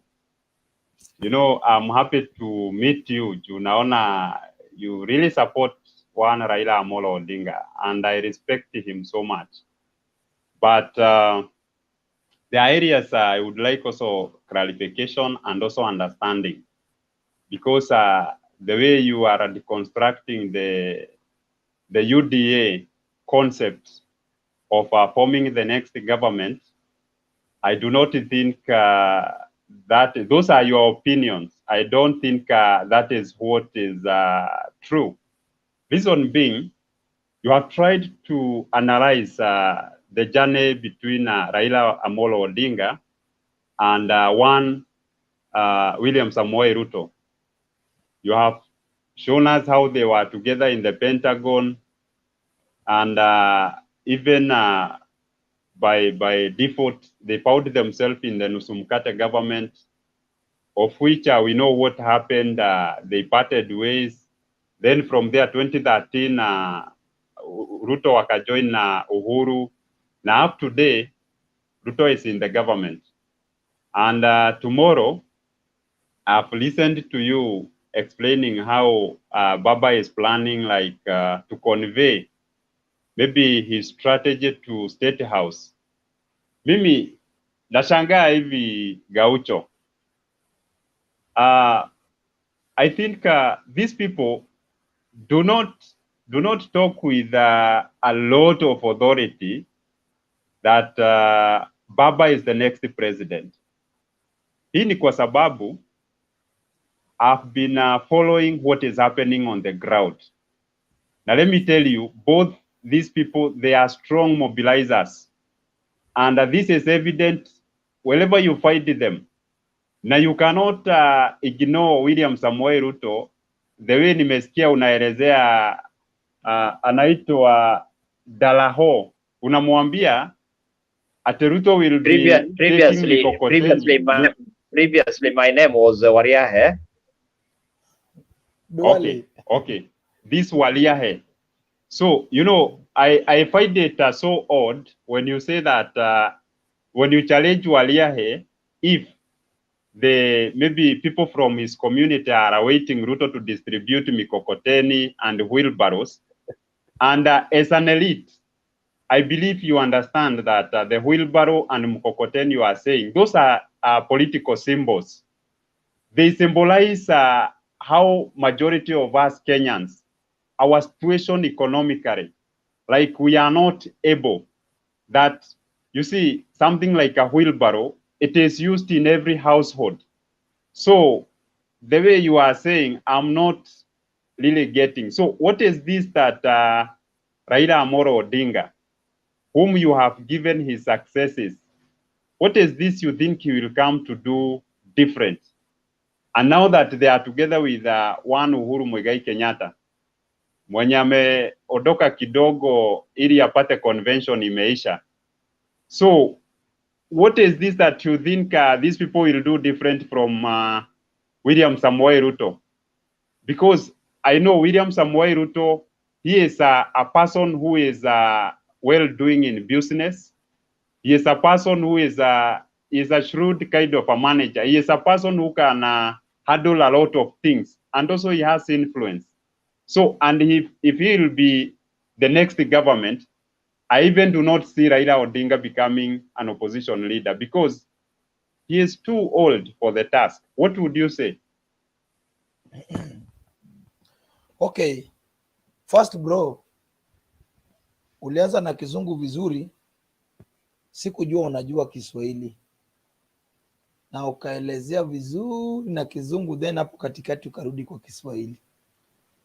Na tena jina yako ni wale tumesumbuana nao kwa tear gas. Naona hapo Ndeto, inamaanisha unatoka huko set za Machakos, Makueni na wapi? Ruto, I come from Central. Oh, you come from Central. Ruto amekuwa kwa government. Nafikiri Ruto ametangulia Raila Odinga kuwa kwa government. Kama sisikosei, Ruto ametangulia Raila Odinga kuwa ndani ya government. Raila Odinga amemtangulia kwa opposition. Sema hivi pia. Ndio nasema Ruto ametangulia Raila Odinga kuingia kwa serikali. Ni ukweli ama uongo, ndugu yangu Ndete? That is true. Yeah. Okay, so, the reason, the basis, yes. Nauliza, kama huyu mtu alitangulia Raila Odinga kuingia kwa serikali, alikuwa parliament, I think parliament wameingia ni kama the same kwa parliament, but government Ruto alianza kukua kwa government since 92. Akikuwa yeye ndiye alikuwa na lead group yeye na Cyrus Jirongo, but alikuwa na lead kama kijana ya kupiga watu kama wewe aungeongea hiyo wakati, kama si Raila Odinga na kina Ngilu na kina Kibota Kibwana na kina Matiba. Raila Odinga akakuja akasema ya kwamba hii Kenya, Raila Odinga lisensi ya kwamba iko wakati Moi kwa government ilikuwa ni ngumu hata Wakikuyu kupata development, kwa sababu Matiba alikuwa ameweka Wakikuyu wakakataa mambo ya Moi. Wajaluo pande ile Oginga Odinga na kina nani walikataa mambo ya Moi. Pande hii wakina Martin Sikuku na nani wakina Omalo kijana walikataa mambo ya Moi. Ilikuwa ni kama uko opposition, hata barabara ya kwako hizi tengenezwa. Raila Odinga aliona hii group ya kina Ruto hii, wakina Jirongo hii, wacha tutengeneze, tukue na devolution ambayo hata kesho mimi Raila Odinga nikikosa kukuwa president, hata kesho Mkikuyu Uhuru Kenyatta ama Mkikuyu jamii ya Kikuyu Central ama Mount Kenya ama Wajia Maluri Ruganga natoka, wakikosa kukuwa serikali, lakini wasikose serikali ya county. So hii si wakati ambayo tulikuwa nafanyiwa favor na government ambayo ulikuwa ukisifu Moi, ninasemekana hii barabara hii kwenye tengenezwe. Ukikataa Moi, hiyo barabara hata kesho inakuja kuchimbwa. Tangu Ruto akue kwa serikali mpaka leo hii, ndugu yangu, Ruto amekuwa serikali kama hujajua hiyo kisungu safi. Hii kisungu safi umejua hapa kwa devolution hapa. Ndio umeanza kuongea hii kisungu safi. Mimi nauliza, Ruto ambayo ya mtu wa chairman ya bottom up, nini ameshaleta hata sasa leo hii Ruto wakikufa na Raila Odinga? Sasa kila mtu anasema, wanatuambia kwamba wafai watu kuongea historia. Eti tunataka tukienda tuseme eti ule Muganga ya Standawili, tuseme huyu Ruto. Nini watu watakumbuka nayo William Ruto kwa hii miaka yote amekuwa nayo kwa serikali? Nini watu wataongea nayo juu ya Raila Odinga? Alifanya nini? Alileta nini? Kwa sababu hatuwezi kosa kujua mali. Mimi nafuata Raila Odinga kwa sababu nafuata zile vitu alianza kufanya kama uko nyuma. Mimi nataka kufuata Ruto kwa sababu gani? Alianza kupiga watu 92. Hawakutaka watu wakuwe na people assembly. Hawakutaka watu waseme maindi yao. Unaona? So my friend, uniambie huyu deputy president wako ambayo mimi pia napenda akikuwa best opposition kuangaisha serikali na kukaa kwa line. Gaucho, wacha mimi niongee. Ndeto. Kidogo tu. Mimi nakuomba bro, nataka uniambie William Ruto, mimi ningependa kuacha Raila, niwache Raila ni join new bottom up economy. Mimi nimekuambia na support Raila Odinga kwa sababu sahi in Homa Bay County, mimi natoka Migori, barabara zinatengenezwa, si lazima government ingililie. Nikienda Siaya, barabara zinatengenezwa, tunapata maendeleo kutoka huko. Ni governors ambao tulichagua ndio ovyo. Unaona, mimi nataka uniambie William Ruto kukaa kwa hiyo serikali nini na nini na nini William Ruto amefanya ndio tukimpea president atatufanyia. Mimi ukiniambia hiyo, mimi tunaweza kosa kukula machungwa, hasa nianze kusukuma na wewe Wilbur. Kiza basi nikuelezee. Ghetto, wacha Kiza nijibu basi Ghetto kidogo. let me explain to you. Let me explain because he has directly asked me some questions. Kwanza Gaucho, ni vizuri umesema that hii Kiingereza nimejua na devolution, but devolution started from 2013 and don't think that Kizungu nilijua juzi. Hiyo ilikuwa jokes. No, you know you are accrediting that to Baba because I know you label him as a father of devolution. My point I'm is coming this, back. I'm coming back for this. Which is true. Okay, you are first what Ruto has achieved so far. And let me tell you, when Ruto was the Minister of Education, when Ruto was in the Ministry of Education, that is when there was a lot of transition in the high learning institutions, because hapo mbeleni people used to like unakaa miaka mbili, then universities even used to admit the graduate using the number of beds a university could have. But when this man became a minister, he changed the game and aka-expand, even kukakuwa na more universities and more graduates were even accommodated in these institutions.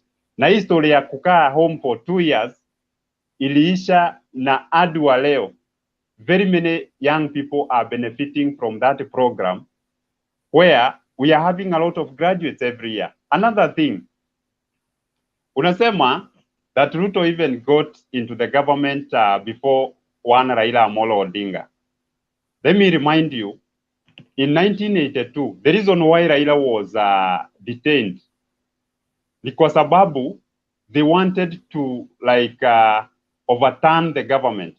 You know, Raila has been having a communist kind of ideology to lead this nation, where everything should be controlled by the state so that the greatest good maybe of what the government can produce can reach out to the people. And that's the reason why they were trying even to kugeuza serikali in the 1982. But one to them, in a way, it was unable. Then, the very same... it was among those who are in the activity, there was Jaramogi Oginga Odinga, there was also Raila Amolo Odinga, and a number of others. So, and that's why they were detained. That is in the coup of 1982. Ni kesi gani yeye ilienda ikaona alikuwa kwa hiyo my friend? You know, I've extracted my data well. Now if you check the reason why hiyo place yenye inaonyesha Raila, acha na hizo propaganda watu wanaongea get into the see you people you are saying that about you are talking about history. Ndugu yangu nasema get back also into books. Isipokuwa hizi propaganda tu watu wanaendelea. Let me Mutembei in 2017 let me compliment this. Ndugu yangu, let me compliment this to satisfy you. Wait, Gaucho. You see, in 2017, the very same Raila Amolo Odinga was proposing that Kenya should be divided into 8 regions, na ikuwe like a federal government, where every region should have its president. And that's the same concept they had in 1982. So, I 2017 is just the other day. Tupatie link hiyo Raila akisema ati Kenya iko independent sijui president wa nane. Stop You know, me like I consume media so much. I consume media so much. So then And give us you that know, there are choice. things that No, unajua Ndeto Mtembei, hautakuja Mtembei. kuongea propaganda. Ndeto. no, that is not Mtembei. propaganda. I'm very sure of what I'm talking about. Mtembei. Ingia kwa nia yako saa hii, leta hiyo link hapa Raila akisema Kenya. Mtembei. Ndeto. Kitu Yes. ya kwanza. Mtembei. Ndeto. Yes. Kitu ya kwanza umesema Mtembei. ya kwamba Raila Odinga. Ngoja Gaucho ongee. Ndeto, kitu ya kwanza umesema Raila Odinga 1982 Raila Odinga alikuwa part ya kugeuza serikali. Nataka nikuambie ya kwamba hii kitu iko wale walihubiri hiyo story wa every election Raila Odinga Kenyati huyu mtu alijaribu kupindua serikali. My friend, wale walijaribu kupindua serikali walikuwa natoka Mount Kenya. Kwa sababu gani? Group ya kina Njonjo wakipea Moi serikali hawakijua Moi atawegeuka. Unasikia? Hawakujua Moi atawegeuka, wakaona wawezi toa Moi through kura. Unaona? So hii kitu inanipenda sana. Watu wakiwekelea Raila Odinga bao by that time hakukuwa opposition leader wa serikali ya dunia hii, hakukuwa MP wa dunia hii, hakukuwa nini. Ni vile Raila Odinga alikuwa anawekeka kwa sababu nini? Alikuwa kichwa ngumu kutoka kitambo. Ni kama sasa Gaucho, watu wasemanga mimi ni kichwa ngumu. Useme nataka kugeuza eti county government kutoa Sonko kama Kananu. Eti juu mimi nakuanga na kichwa ngumu na wakakataza kitu kwa macho. My friend, wale walikuwa wanataka kubadilisha serikali na watu wameficha wanajificha nyuma ya Raila Odinga. Ilikuwa ni group ya kina Njonjo, kwa sababu Njonjo wakikaa chini wakipea Moi president, walijua Moi ni fala, Moi ni mjinga, hata wegeuka. Moi akakuja wakegeuka, wakaona huyu jamaa, sisi tulikuwa tushakaa kwa serikali ya Kenyatta tunajua machinery. Hiyo wakati Raila Odinga alikuwa na nini gani ya kuenda kuongea na jeshi na nini, na Wajaluo tumekuwa kwa opposition. My friend, hiyo kitu ni uma sana kusema Raila Odinga alikuwa part. In fact, Raila Odinga inafaa Raila Odinga aombwe msamaha kwa kumweka nje, kumweka ndani miaka 9. Wale walikuwa Ndeto ushaiona kuu imefanywa na civilian. Eti civilian ndiye anakuja na command wanajeshi. Achana hizo. That thing was thrown out by even the court. So achana. You know Mutembei. No, you know, sometimes opinions, you know, it depends with na president wa nane. There are different dimensions. No, Ndeto, unaona zile vitu mnaenda mnaongea na wazee huko mkicheza nini ili ajua game hii ya kuzungukana ya usilete hapa eti kama ndio the gospel. Mkikuja Wewe Mutembei, unajua Mutembei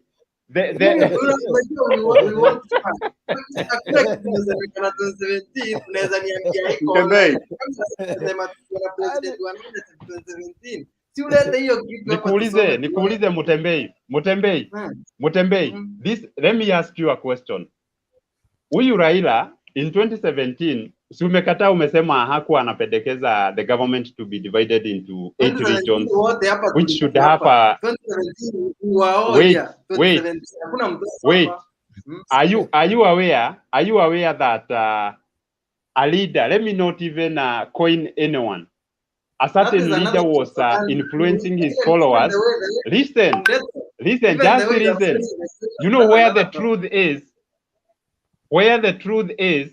You know, it really hurts and it cuts like a double-edged sword. You see, there is a leader whom I will not even expose, was influencing his or her followers to boycott some companies and even to pay bus fares, even to pay rent. This Nairobi. So then you are here asking for evidence. That is not a secret. Raila did that and we boycotted. So many things. Even mimi niko na line ya Airtel sahi kata that time. Mtembei nauliza huyu jamaa inamaanisha Ruto 2007 alisema watu watoe madoadoa. Madoadoa ilikuwa juu Ruto tulikuwa naye Pentagon. Unaweza kuwa sure Wameru nini? Waembu walipigwa na tulikuwa na Norman Nyaga. Unaweza kubali ya kwamba Wakisi walipigwa na walikuwa na Raila Odinga through Mingo Magana. Unaweza kubali Wakamba walipigwa na tulikuwa na Charity Ngilu. Unaweza kuwa Wajaluo wengine walipigwa na tulikuwa kwa nani? My friend, inamaanisha Ruto pia hafai kuwa president kwa sababu alisema hii Rift Valley lazima madoadoa watoke. Ruto alisema madoadoa ni Wakikuyu. Juu madoadoa ni nguo imechanganywa, ilikuwa ni Wakikuyu. Okay, you know, it is good the way you are. It is good the way you are putting it. I'm saying, listen, Gaucho. Unaona venye umesema. I like it because you are not like tagging it to anyone. But we know who were victims of that 2017 2007 violence. We know majority which community was affected so much along the Rift Valley. Now but who say that this is my point. Who say that madoadoa watolewe? Who say? I don't know. So mimi nasikia na wewe. So my point is, you see, you know, my point is, hawa watu by the venye mnasifu venye hata baba anasifiwa, venye baba anasifiwa, usione ni kama ako very clean. So let us say that hawa ni watu wamekuwa kwa serikali. Hawa ni watu wamekuwa kwa serikali, Gaucho. Now, what we should follow is the interest of the people. Raila amekuwa kwa serikali since 2018. Now, we have seen maybe what they have done with Uhuru. Every day, tunaabua 2 billion are getting lost.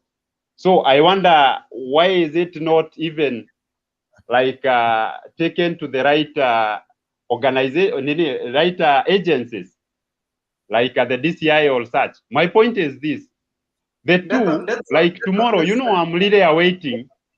Ghetto, the question yes, Mutembei. Ulikuuliza Ruto amefanya nini mpaka sasa hivi hujajibu. That was the question. Ruto amefanya nini? I was. Unaona hiyo swali unaambiwa na Gaddafi hapo. That was the question. Mpaka sasa hivi hujajibu. I answered the first part. Okay, let me. Can you answer the question? Let me get 10 years mtu wako amekuwa wapi ndio akuja sasa na wheelbarrow? Laptops, then after 10 years amekuja na wheelbarrow. That was the question. See story Raila this, Raila that. Yeah. My friend, okay, let me answer. Nataka kujua wewe. Okay, when the Jubilee government was ushered in 2013, electricity connectivity was at 2 million households. At the moment, we are hitting, I meant 2 million households. At the moment, we are hitting 10 million. When we were getting into the government in 2013, hiyo umesikia kwa Ruto, umesikia kwa they were both, you know, umesikia kwa rally. Ona. You see, the only thing, why should you Ghetto, unaambia vitu ya rally kwa debate, vitu za rally. Unatuambia vitu za rally ndio umeleta kwa debate. Si rally, hiyo ni something you can get into the government nini, the KNBS. Check on the Kenya National Statistics. Yeah, check the latest. How many people are connected to power? How many households? As well, there is this concept of unaona, among the youth. Kama kuna kitu Ruto amesaidia ni kusaidia my youth, especially those who are finishing Form 4. Those who are finishing Form 4. How many youth are not? Let me explain. Let me explain. Those who are finishing Form 4, si wote wanaweza kuingia university. Kuna wengi sana by the way wanaaguka, wanakosa kuingia university due to grade. Na unaona kama kuna kitu Ruto has been spearheading is a TVET, Technical and Vocational Training Institute. Na so far there are very many, every county, kama kwenye nimetoka mimi, we have 2. Na zimetengenezwa kitu since 2013 hazikukuwa. Already they are built. Now, I have seen a lot of young people getting through the same institutions, they get hands-on skills, then wanafugua kazi kama ya kuchomelea, wanafugua kazi kama ya kunyoa, wanafugua kazi kama ya jua kali. Mimi have seen this thing. And the reason why even he is joining the bottom-up concept is because, you see, these young people, they have skills, but they do not have money to start their businesses.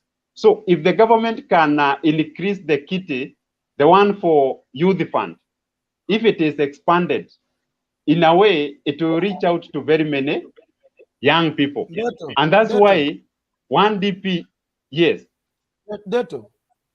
Mimi nakuuliza, wacha mambo ya vijana. I'm listening. Wacha mambo ya vijana. Tumechoka na hiyo mambo ya kutuambiwa eti every time. Sasa wacha mambo ya vijana. Nataka kwa wazee ambao washa make. William Ruto waliunda serikali na Uhuru Kenyatta, wakagawa government katikati, kutoka kwa parastatal, kutoka kwa nini. Kwa kina Ruto wanapanda nini sana? Mahindi. Ni kweli ama si ukweli? Kama huyu mtu kwa watu wanalia ya kwamba mahindi imeoza, bei imeharibika ya mahindi. Wacha sasa, wachana na Kenya. Kenya umeweka Mount Kenya, umeweka Nyanza, umeweka Coast, umeweka nini? Nataka Rift Valley. Uliona wazee wameweka mkutano. Minister wa agriculture ilikuwa nani? It was William Samoei Ruto. Hii kwa hii government ya Uhuru. It was Kionjuri. Alikuwa allied to yes. Alikuwa mtu wa nani sana? Ruto, si ndio? He was a Jubilee affiliated minister. Okay. Wewe ni deputy president. Watu wenyu wanalia ya kwamba si eti wameenda kuomba government pesa.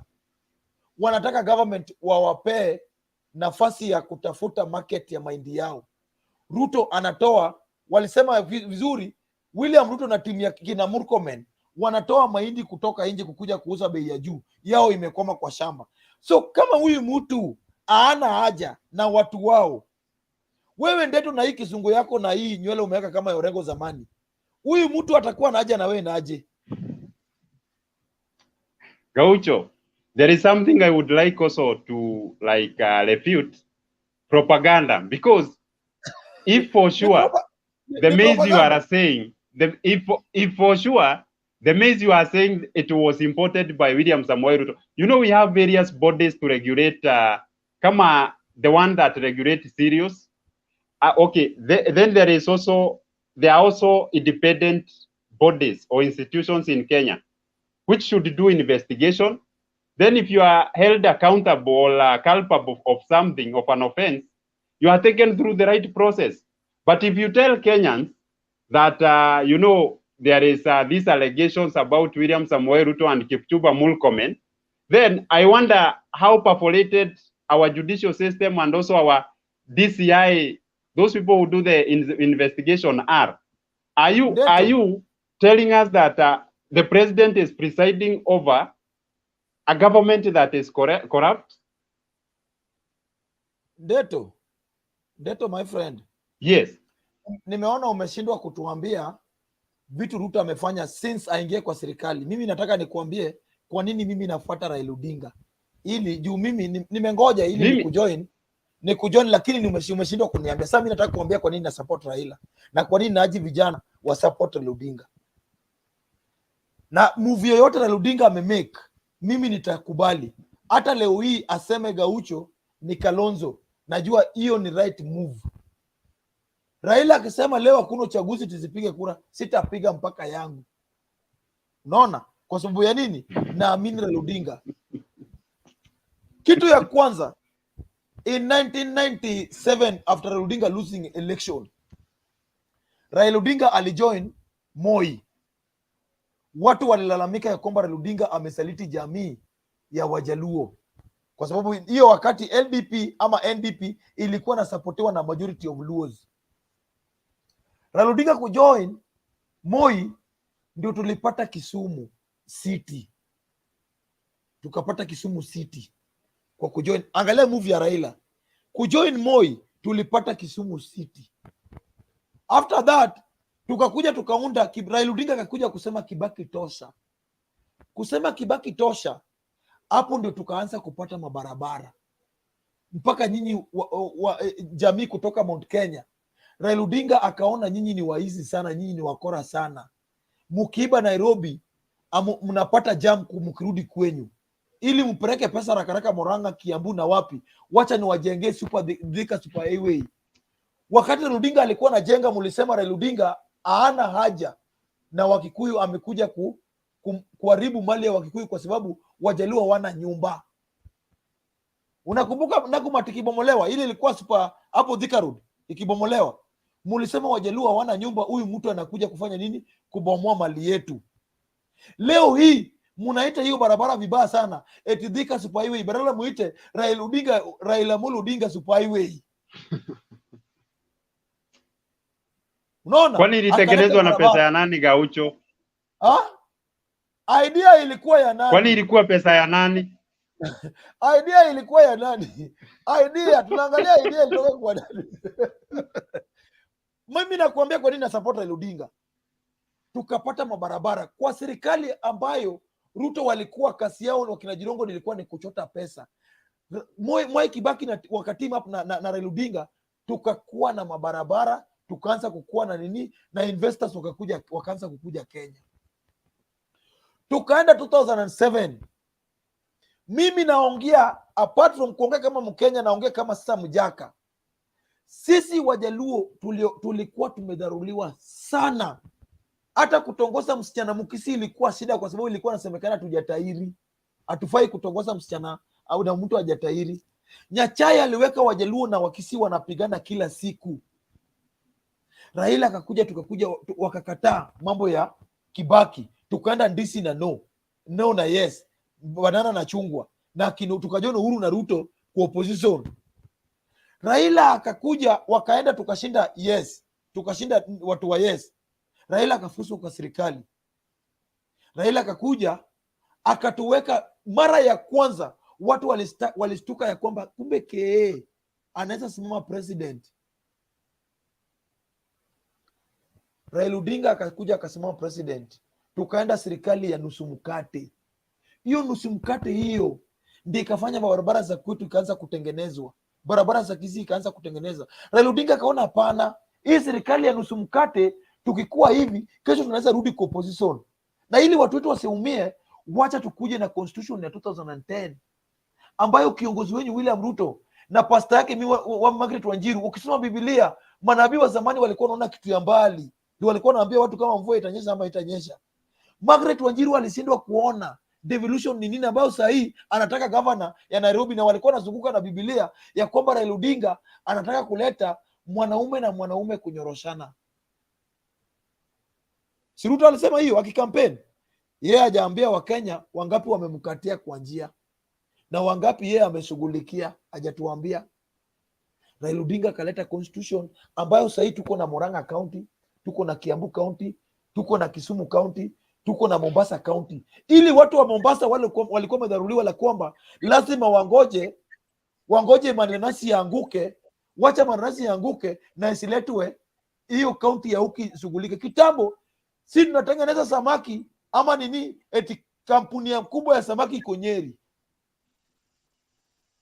tukaona tuacha tu nini, si eti wa Meru wanakuwa na kampuni wanatengeneza wana nini miraa, lakini kampuni kubwa ya miraa, depot ya miraa iko Murang'a. Tukaona pana, wacha tukue na devolution. Hiyo ni baba Rosemary Odinga, baba ya mtu, si baba yangu na si baba yako, baba ya mtu.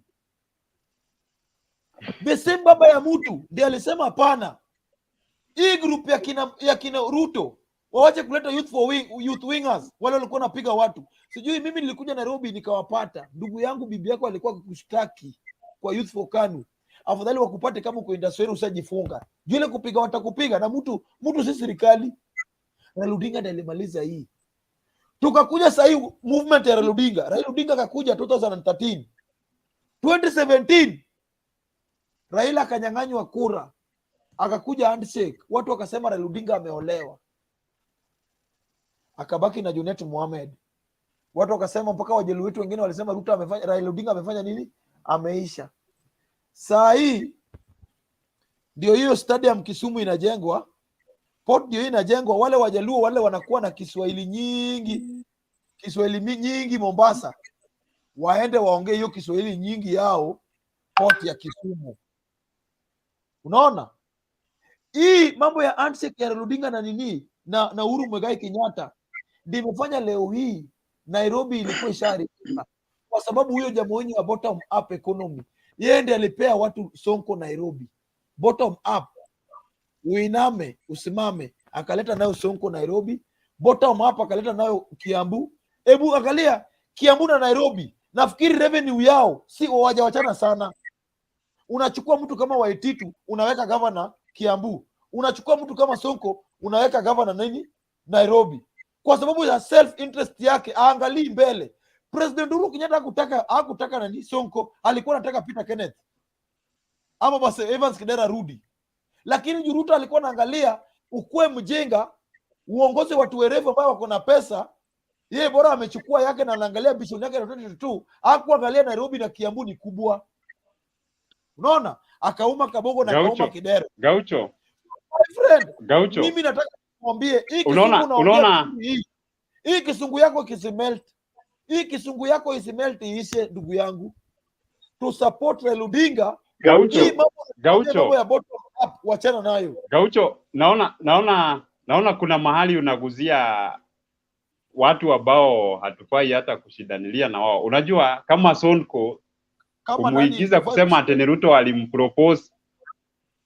Okay, nasema hivi, kama venye umesema ati Sonko na Waitito waliigizwa pale na Ruto ili aweze kukua na hiyo political muscle, mimi sioni kama hiyo it is very important, tukijua ya kwamba hata Sonko venye ametolewa Nairobi, it was not genuine, it was a political influence. Now we know what happened. So what I will say for William Samoei Ruto ni hii, unajua William Ruto ameweza kusupport baba at one time. Wachana na hiyo, tunataka kitu amefanya. Wachana na mambo ya tutaki mambo ya kusupport, wachana nayo. Tunataka uniambie, nataka kujoin Ruto. Unajua the only problem I have with you is this. Currently, who is the deputy president of Kenya? It is William Samoei Ruto, constitutionally. Now, since 2013, I'm telling you, every achievement ya Uhuru Muigai Kenyatta, it is also an achievement of one William Samoei Ruto. There is no way you can dissociate them because they are ruling the very same government. Sijaona. Bwana Ndeto. Yes. Yes. Mr. Ndeto, good evening. Good evening. Mr. Ndeto, good evening. Oh, thank you so much. Thank you so much, Mr. Ndeto. May I seek clarification in some areas with you, if you allow me? Yes. Yes. Number one, as you say, Deputy Ruto, constitutionally, is the Deputy President of Kenya when Uhuru is the President. Currently, yes, with the new constitution, we are now talking about Raila Odinga and William Samoei Ruto. Between Raila and Ruto, who has benefited more in the constitution? The constitution imesaidia nani kati ya Raila na Ruto individually? Both of them. Both. How? This is the reason. How? This is the reason. How? For Ruto, he has benefited to implement as the deputy president for the first, as the first duo together with President Uhuru. For Raila, you see, through handshake, it was not in vain. Okay. You are not understanding my question. And that's the reality we don't want to tell Kenyans. Yes. Mr. Ndeto, I don't want you to go outside the top. My question, I'm talking about constitution. Unajua, handshake is not in the constitution. I'm asking you that within the constitution of Kenya, where Ruto is the deputy president, how has Ruto benefited from the constitution and how has Raila Odinga benefited from the constitution? That is my question. Raila Odinga, for Ruto, I have told you he is the deputy president, so he has Good. the power, and yes. So for Raila Odinga, he is one of the Kenyan citizens who spearheaded the process of changing the constitution from the one that was exploiting Kenyans to the one that Get this, Mr. Ndeto. I don't want you to waste my bundles on explaining what you don't understand. First, being a Kenyan citizen, that is for me and you. It means constitutionally, it has helped Raila Odinga of being a common mwananchi, just like me and you. Now he is also a leader of opposition. He is also a leader of opposition. I agree, which was there even before the constitution. Yeah, even in the parliament and in the Senate, there are also ways on how they benefit. Okuro Court is the leader of majority. Okay, Gaucho. Gaucho. Gaucho. Gaucho. Just leave me with Neto a little bit a while. Just as you've explained that Raila is the opposition leader, I just want to admit that Ruto is the deputy president of the Republic of Kenya. That is a fact. Did you know the difference between Ruto and Raila before constitution and even after constitution? I want to tell you, I know you will not tell, you will take much of my time. I don't want to take much of my time, and therefore let me explain this to you. Raila is a developer. He's a creator. Raila creates opportunity for me and you in this nation. Mr. Ndeto, I'm not talking to you as a UDA member. I want to talk to you as a Kenyan. Raila creates opportunities for Kenyans, of which he later turns the opportunities to become a rightful for Kenyans. Right now, Ruto is rightfully the deputy president of Kenya because Raila created that. I hear you talking much about Ruto amepeana watu stima, amejenga barabara. Did you know that that is the rightful of Kenyans? It is our right to pay stima. It is not a favor. It is not what somebody should brag about. Listen. Just listen. Just listen. I'll give you your time. You know the way you are gliding along my points. You know you are also provoking because it is the role of the executive to implement the laws which have been developed in the legislature, right? Power. You cannot operate from vacuum. The way you are demeaning that it is our right, but we need someone who should spearhead that activity, who is now our president and our able deputy president. Just learn to give audience and listen. If you give me audience and you listen, you could have not prejudged me. I am trying to give you the difference between these two presidential candidates currently in Kenya. Raila has the mandate that he wants Kenyans to have some rights. Like for example,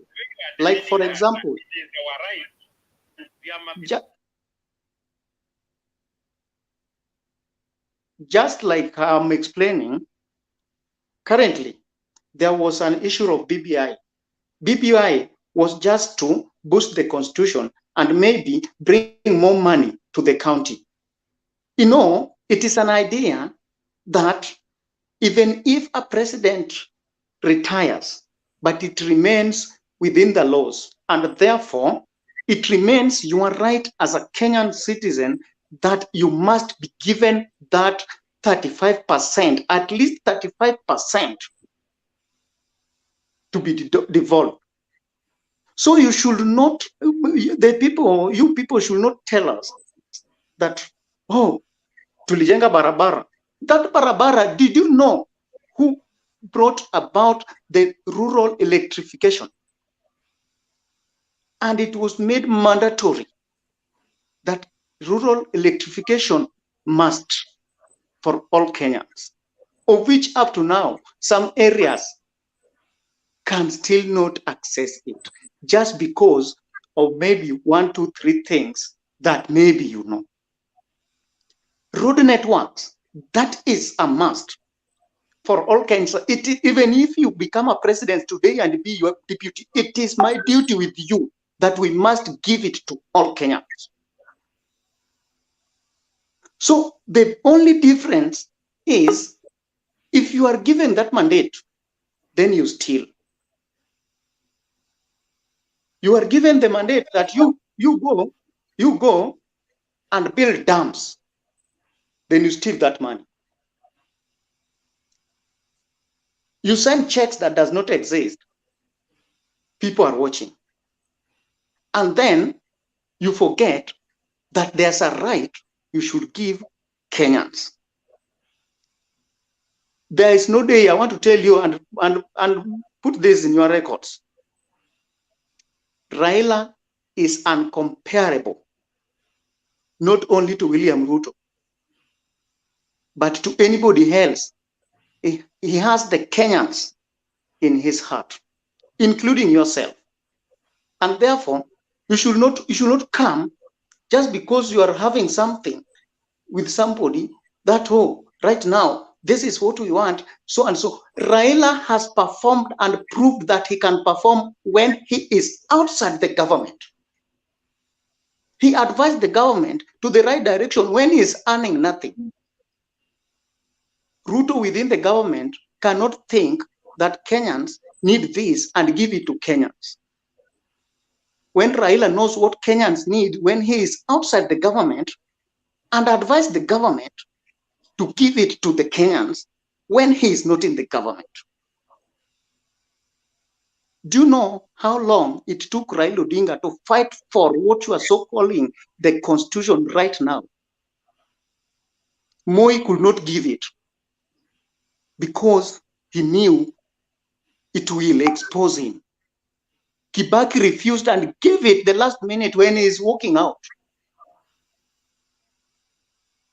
So right now, let us be sober and have a sober discussion. Don't come at you when Ruto supporter, when you are supporting Ruto with no reason. You have even no reason at all to tell us that you are giving us Ruto because of 1, 2, 3 reasons. So my friend, Mr. Ghetto, Austin. Almost finishing. Just one thing that remains. We know how Kenya has been. It is only that we don't get the opportunity. Maybe the opportunity we are having it through Mutembei and airing our views with people like Gaucho, so that we express our feelings and the truth we know about what is going on in the country.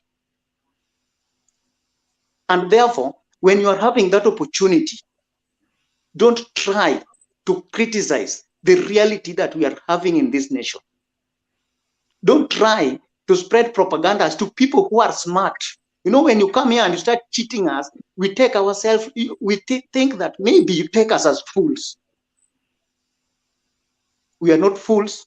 We'll never be fools. And we know what we need. So you telling us in this platform right now that before noon, Ruto shall have been taken the lead. How will that help you? Just like Orengo said last time, that government eats its own people. If Ruto take it, it will eat you. I'm through. Thank you Collins. Mutembei, would you give me a minute? Yes, endelea Ndeto. Okay, thank you so much. You know, Austin Endelea has really... Ndeto, ukimaliza we will have Gaucho. Yes. Gaucho utakuja umalizie tufunge hii. Najua ni yako. So Ndeto, go ahead. Okay, thank you so much.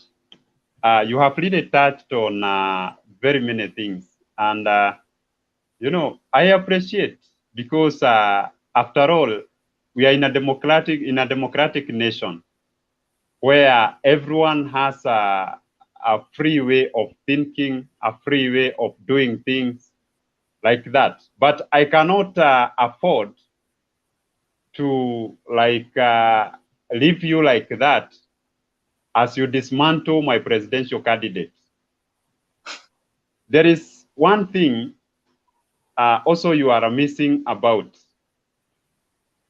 When you, even if it is hatred, or maybe it is you are so much in like or in love with someone, it is good to appreciate. And if today, Austin or Gaucho, you are the Deputy President of the Republic of Kenya, then whatever your boss has achieved, then you are nowhere to be seen. People are arguing that you have not contributed to anything. Why should you keep giving us examples of Raila Odinga in Kibaki government? Why don't we talk about Kibaki only? Because the achievement you are talking about, Thika Road, the achievement you are talking about, electrification, they emanated from the Kibaki government. Why should you tag Raila Odinga with the same? And yet we know his position. He was once the minister of the roads and such, and also he was a prime minister. So what I am saying is this: being a deputy president of a nation, one, there is a mutual kind of achievement between the deputy president and the president, despite that at the moment they may not be at good terms, because maybe after handshake, we never know what the two agreed. That is Uhuru Muigai Kenyatta and one Raila Odinga. But the fact remains, what has been achieved through the Jubilee government, it should be accredited also to the hands of Ruto and also other leaders who are members of Jubilee government. Because when you say that it is the President Uhuru, then I wonder whether he has been working single-handedly, as we know how much has been borrowed from outside. Out of this money that has been borrowed, SGR, Jimmy Wajege, came in Citizen TV. He told us that it was supposed to be a private-public kind of a project. And they had estimated the budget to be 55 billion. But after the Uhuruto government came into power, being led by one able president, Uhuru Muigai Kenyatta, they changed the policies, which also came with the changes of the cost of the same SGR, which ended up going to 350 billion. That is almost 7-fold. So why don't we also criticize the very same to the president? In 2018, President Kenyatta told us that the government is losing 2 million. It is not even in 2018. It is juzi akiwa Kisumu, when they had a certain celebration. Let me ask you, we are saying that Ruto disconnected from Jubilee government since 2018. Would you say the 2 billion, they are still being misappropriated by William Samoei Ruto? So let us not come to blackmail. Let me finish, then you ask one or two questions. Let us also not blackmail and And let me finish. I am remaining with only 1 minute. You see, let us not blackmail and favor one party, the one for Baba. As well, you have also pointed out something in the BBI, which was rejected by the court. You know, there was also some sections you did not bring to light, like the police. It was called the police commission something, which was they wanted to return us back to what the old constitution used to give police a lot of power. Also, you have not told us about the ombudsman, which could have distorted the independence of our judiciary. So, as far as there is that 5%, what is really deterring these people from giving the very same amount? The constitution stipulates that the national government should allocate at least 15% of the national correction to the county government. At least means you can go even to 100. So even raising equal in terms of figures, it does not mean goodwill, because a person who is willing to support will finally give his support. Finally, tomorrow I know nyinyi mtaenda Kasarani na huko good, na nimeona already what is happening is dividing the cake. Mimi nitasema hivi, dividing the cake, but you divide it wisely. Know that voters belongs to the public, not the very few billionaires, not the very few who have power in this country. After all, it is the voters who will tell us who will be the next president. Now, I am very confident with one William Samoei Ruto that he will make it to the next government. And Raila even will not make it to even opposition. So Ghetto ukienda Gaucho wewe umalize. Siwache nimjibu alafu umalize. Wewe ni mkubwa bwana. Nimekubaliwa. Yes, go ahead. Okay, Mr. Ghetto. Nataka nikujibu kitu kimoja. I am a footballer. The point. Kama wachezaji wanacheza na imebaki 5 minutes na 90 minutes iishe, mpira iishe na iko 0-0, alafu a player iletwe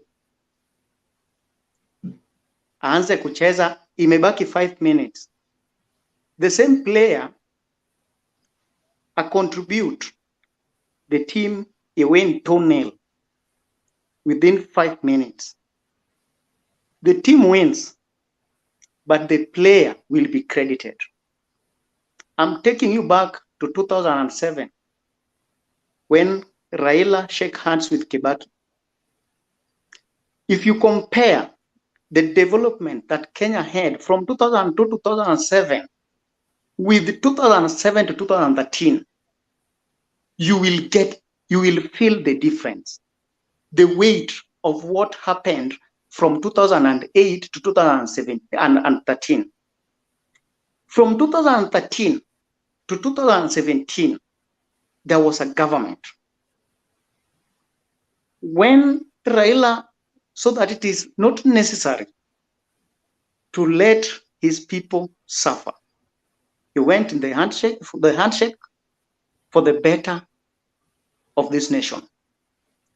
If you compare the development of Kenya from 2013 to 2017 in comparison to 2018 up to now, the president said it itself. He said himself that he thanked God for he reached Raila Odinga. He has done the best during that period. And he stated that he came to realize, let us not change statements. He came to realize that Kenya has been losing 2 billion per day. It means this thing was happening when he's not aware because he trusted somebody. So the reason No, why no, I no, no. was crediting, nikimaliza utaongea, hata Gaucho atakupea nafasi sababu yeye ndiye anamalizia. Why am I crediting Raila? Because there is the best when he chips in. He chips in, Wakenya wanapata nafuu. He is outside, he gives advice to the government, Wakenya wanafaidika. And he is not being paid. Ruto is there, the deputy president, just running, alianza kucampaign 2018. Sasa ni campaign gani Ruto anafanya since 2017 up to now? Ilishafanyiwa election kitambo, hata kama ni rais angekuwa anakaa. And not that you don't know, you know who Raila is, and we know we are the followers of Raila, we know whom we are. Asubuhi na mapema venye umesema, tutaona. Sisi tuko, kesho tuko Kasarani, umekaribishwa ukipenda uache. Lakini Raila remains, that is why Uhuru aliangalia akasema huyu Ruto ameshaiba Kenya, enough is enough. Kumbe ndio maana walikosana na Raila 2007. It is because of wizi, si eti Mudavadi aliwakosanisha. Nani alikwambia? Aliiba. Raila akamtoa kwa agriculture, akasema huyu jamaa anaharibu kila kitu, akampeleka kwa education, of which that was a demotion. Still bado alimanage kuiba. Raila akasema hawezi fanya na mwizi tena. And therefore you should know that you are supporting a thief. Wewe ndio atakuiba aende kuuza huko Uganda. Mimi nimemaliza. Ghetto, kabla uende nilikuwa nataka kuambia kwamba iko wimbo inaimbwa kwa kanisa on Sundays. Si wewe ni Mkristo? Si ndio? Iko wimbo inaimbwa eti ametenda maajabu na tuwezi kuelezea. Ametenda maajabu na tuwezi sema yote. Raila ametenda maajabu na tuwezi eleza. Mambo ya Raila ambayo ametenda hiyo wimbo si ya Raila. Wacha you know Gaucho, don't smartly don't smartly change songs to fit Baba. Hiyo unaweza Ghetto, ile vitu Raila amefanya Kenya hii tukianza kukuelezea. Baba sio mtu wa kanisa. Baba sio mtu wa kanisa. Hata kama si mtu wa kanisa, kitu nimekwambia yale ametenda, tukianza kusema tutaelezea yote. Sasa ile tumekueleza next time, juu nimeona uko na singo ya tai na umejua kuvaa fitting vizuri. Next time ukikuja utukujie na agenda, kitu tunazafanya tufuate William Ruto. Usituambie eti bottom up, sijui alisupport Uhuru akasupport Raila. Sasa tukufe kwa sababu alisupport Raila na akasupport nani. Tunataka utuambie mimi kama Ghetto, Ruto alifanya hii na hii, alienda Meru akatengeneza barabara hii, aliforce Uhuru afanye hii, akatoka hapo Nyanza huko kwetu kabla Raila kwa handshake 2013 ndio wakuja wafike 2017 alifanya hii na hii. Na mimi kama Ghetto, hiyo ndio maana nafuata Ruto. Si tunafuata Ruto kwa sababu eti alisupport Raila na akasupport Uhuru na Uhuru alimpromise miaka 10 na akapromise. Hiyo haiwezekani my friend. Tunataka next time mtukujie. Ulianza na kisungu mzuri, nikaona huyu jamaa anakaa kama profesa ako na mambo. Kumbe mpaka Profesa Ruto ameanza kupoteza jamani. Ndio unajua ungekuwa kwetu ungekuwa umeheshimiwa sana. Vile umeachilia nywele ungekuwa umeheshimiwa sana. Unaona? Ndugu yangu next time. Gaucho, may I ask you a question? May I ask you a question? Ask me. What is the role of the deputy president?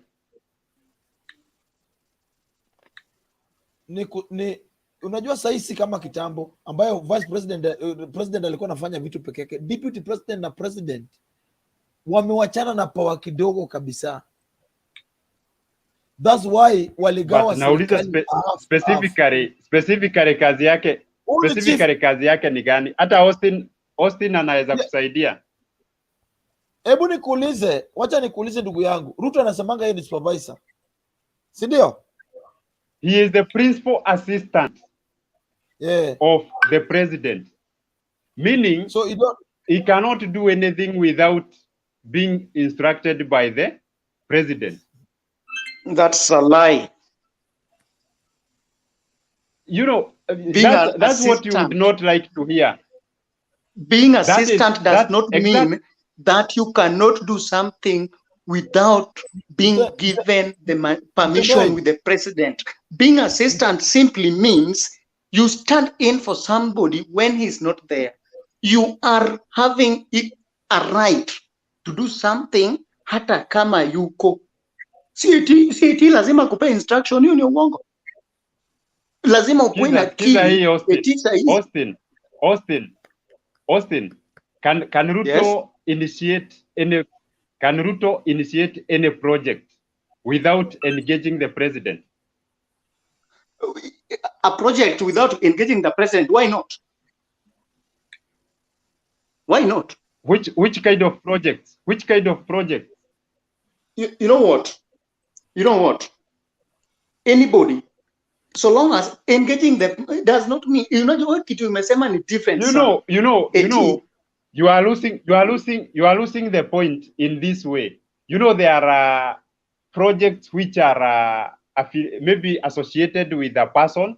Kama ile yako unaweza amua uende uanze ukulima pahali fulani, so that is yours. But when it comes to national projects, my friends, it is the president to incept the starting of those projects. Then the deputy president should be the one supervising, following up to ensure that these things are done. Na walisema, because the Kimoral and the Raw went incomplete, that's how they removed Ruto, because they thought that Ruto is the one misappropriating the funds. But I wonder, since that time 2017, kwa nini hata DCI mwenyewe hawajawahi shika huyu mtu wamweke ndani? Kwa nini koti zetu na venye ziko very good? Kwa nini koti zetu za venye ziko very good hawajamconvict? Nikuulize Ndeto. Nikuulize swali. Yes. You are in Kenya and you've been in Kenya. Umewahi sikia eti Ruto amekuwa na kesi ya land ya jamaa mwingine kutoka Kakamega na akashindwa akalipa 5 million akiwa deputy president? Sasa you know in court Austin, hata mimi leo hii umewahi sikia? Natafutanga my lawyers. Wait, mimi sijawahi kusikia. Unasikianga in court? Mimi sijawahi sikia. So in the court, unatafutanga judges na, you know, basing on the argumentation of your judge, of your lawyer, unaweza win a case. Kwani ni watu wagapi wako Kamete saa hii na they were not perpetrators?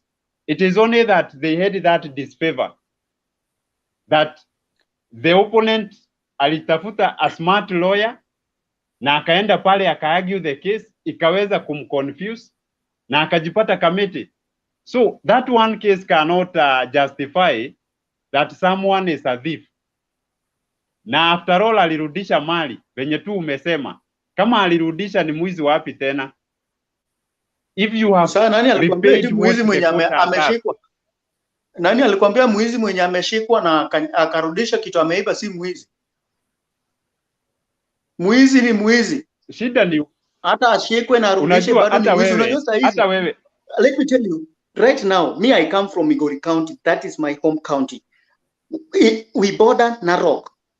From Narok, there is a land that Ruto collude with somebody in the government I don't want to mention. Do you know? Iko mafichoni, ni kitu imefichwa.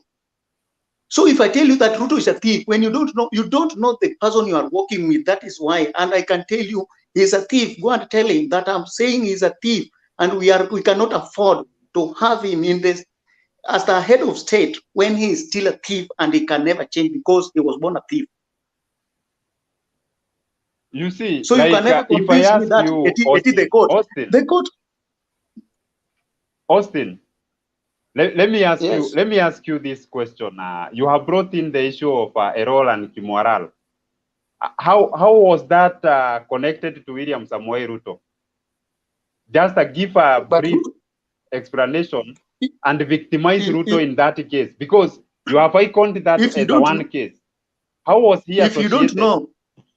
If you don't know when Ruto is stealing, how can I tell you that? No, and that is what I know. Ruto knows. The reason I am here to tell you that the Kimoral and the Nini, they were just scams and political propaganda. Ndio nakuuliza, can you justify or tell us what exactly happened? Na hadi Ruto akapatikana ati venye unasema ni mwizi, akapatikana ako na makosa. Yeye anaigishangwa wapi? Because Rotich alitolewa na siku hizi hata hakuangi in the treasury. Yeye alitoka, lakini Ruto mimi sijasikia ameguzwa mahali.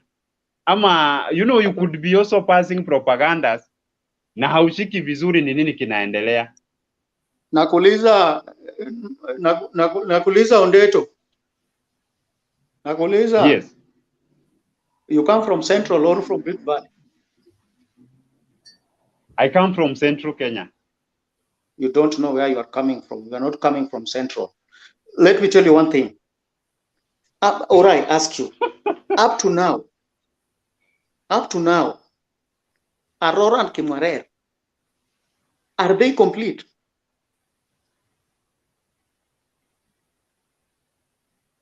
The government in a way stopped. The government stopped the implementation process. Why?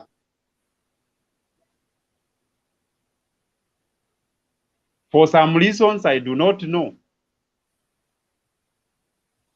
For some reasons you do not know. And that's why the government that's why I'm asking you, because the government cannot and will never. Eti walitoa pesa ya Aurora na Kimwarer. Na hiyo pesa eti imeisha na hakuna kitu imefanya. And there's already pending application that it should be done. Ndugu yangu, kitu naweza sema ni hii. Mtembei, hao watu wa Ruto tunafaa wakuje kama wamejiprepare, wasitushungushe. Na tunataka tujue deputy president alifanya ni tuende kwa nini nyingine, kwa sababu hakukuwa amejiprepare. Alikuja vile mkubwa wao anahubiri kwa rally, ndiye anataka kuhubiri kwa debate. So wacha kutunga shairi na poems. Wakuje kwa nini nyingine. Wacha usiwe story ya muganga. Siji ule ni mtu nilimsupport miaka 10, nilisupport nani miaka. Hiyo sio sera. Unaona? So endo ukuje next time uniite mimi nitakuja. Sasa Gaucho unasema sera ni tipi mnatiarara. Nimekuambia kwa nini na support Raila Odinga. Nimekomali nimetaja tipi mnatiarara. Hakuna. Nimekuambia kwa nini na support Raila Odinga. Mimi nimekuelezea, nimekupea track record ya William Samoei. Nimekubali hiyo na kwamba mlisupport Ruto alisupport Raila na tena akasupport Uhuru miaka 10. No. Ni wakati wa kurudisha nini? That is what you. Sasa wewe rudisha mkono. That is what you want to. Sisi hatuko kwa kurudisha mkono.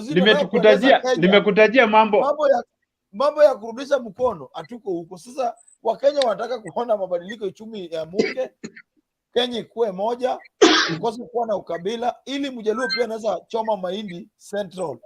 Unaona? Tunataka Kenya ambayo mkikuwa anaweza kuwa na haki ya kufanya. Hiyo ndio Kenya tunataka. So wewe kwa miaka 10, Uhuru 10, nani 10.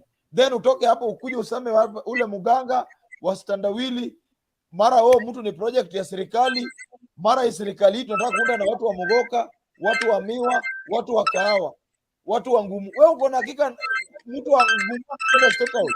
So nini mngoje kuunda serikali ya watu wa Kahawa? Ndugu yangu Mtembei, nimerudi kwako. Actually nilikuwa ngoja umalizie ufanye your final remarks, then we call. Unajua tumeenda 3 hours. Okay. Mimi namaliza hivi. Kitu ya kwanza nashukuru wale watu wote ambao wamenisikiza. Nashukuru watu ambao wanasupport Mtembei TV, na naomba watu msupport kwa sababu ni comrade kama Gaucho. Na ni comrade ambao amekuja na ile digital way kwa kutafuta pesa. Si mambo na wheelbarrow na mkokoteni. Tunataka kitu kama hii. Kijana mwenzangu akinini, si kazi ambayo ana sweat sana, anatoa jasho mingi sana. Hapana. Tu support Mtembei, tusupport Mtembei TV. Ya pili, tusupport kila kijana ambayo anatafuta kiti na chama yoyote, bora asikuwe na sera ya kunyanyasa vijana wenzao, sera ambayo itafanya vijana wenzao wapotee kwa pombe, kwa bangi, kwa Valium D5, zile mayelo wa vijana wanameza wanalewa mwezi kwa sababu ya stress. Support kijana yote ambayo ako na ajenda mzuri.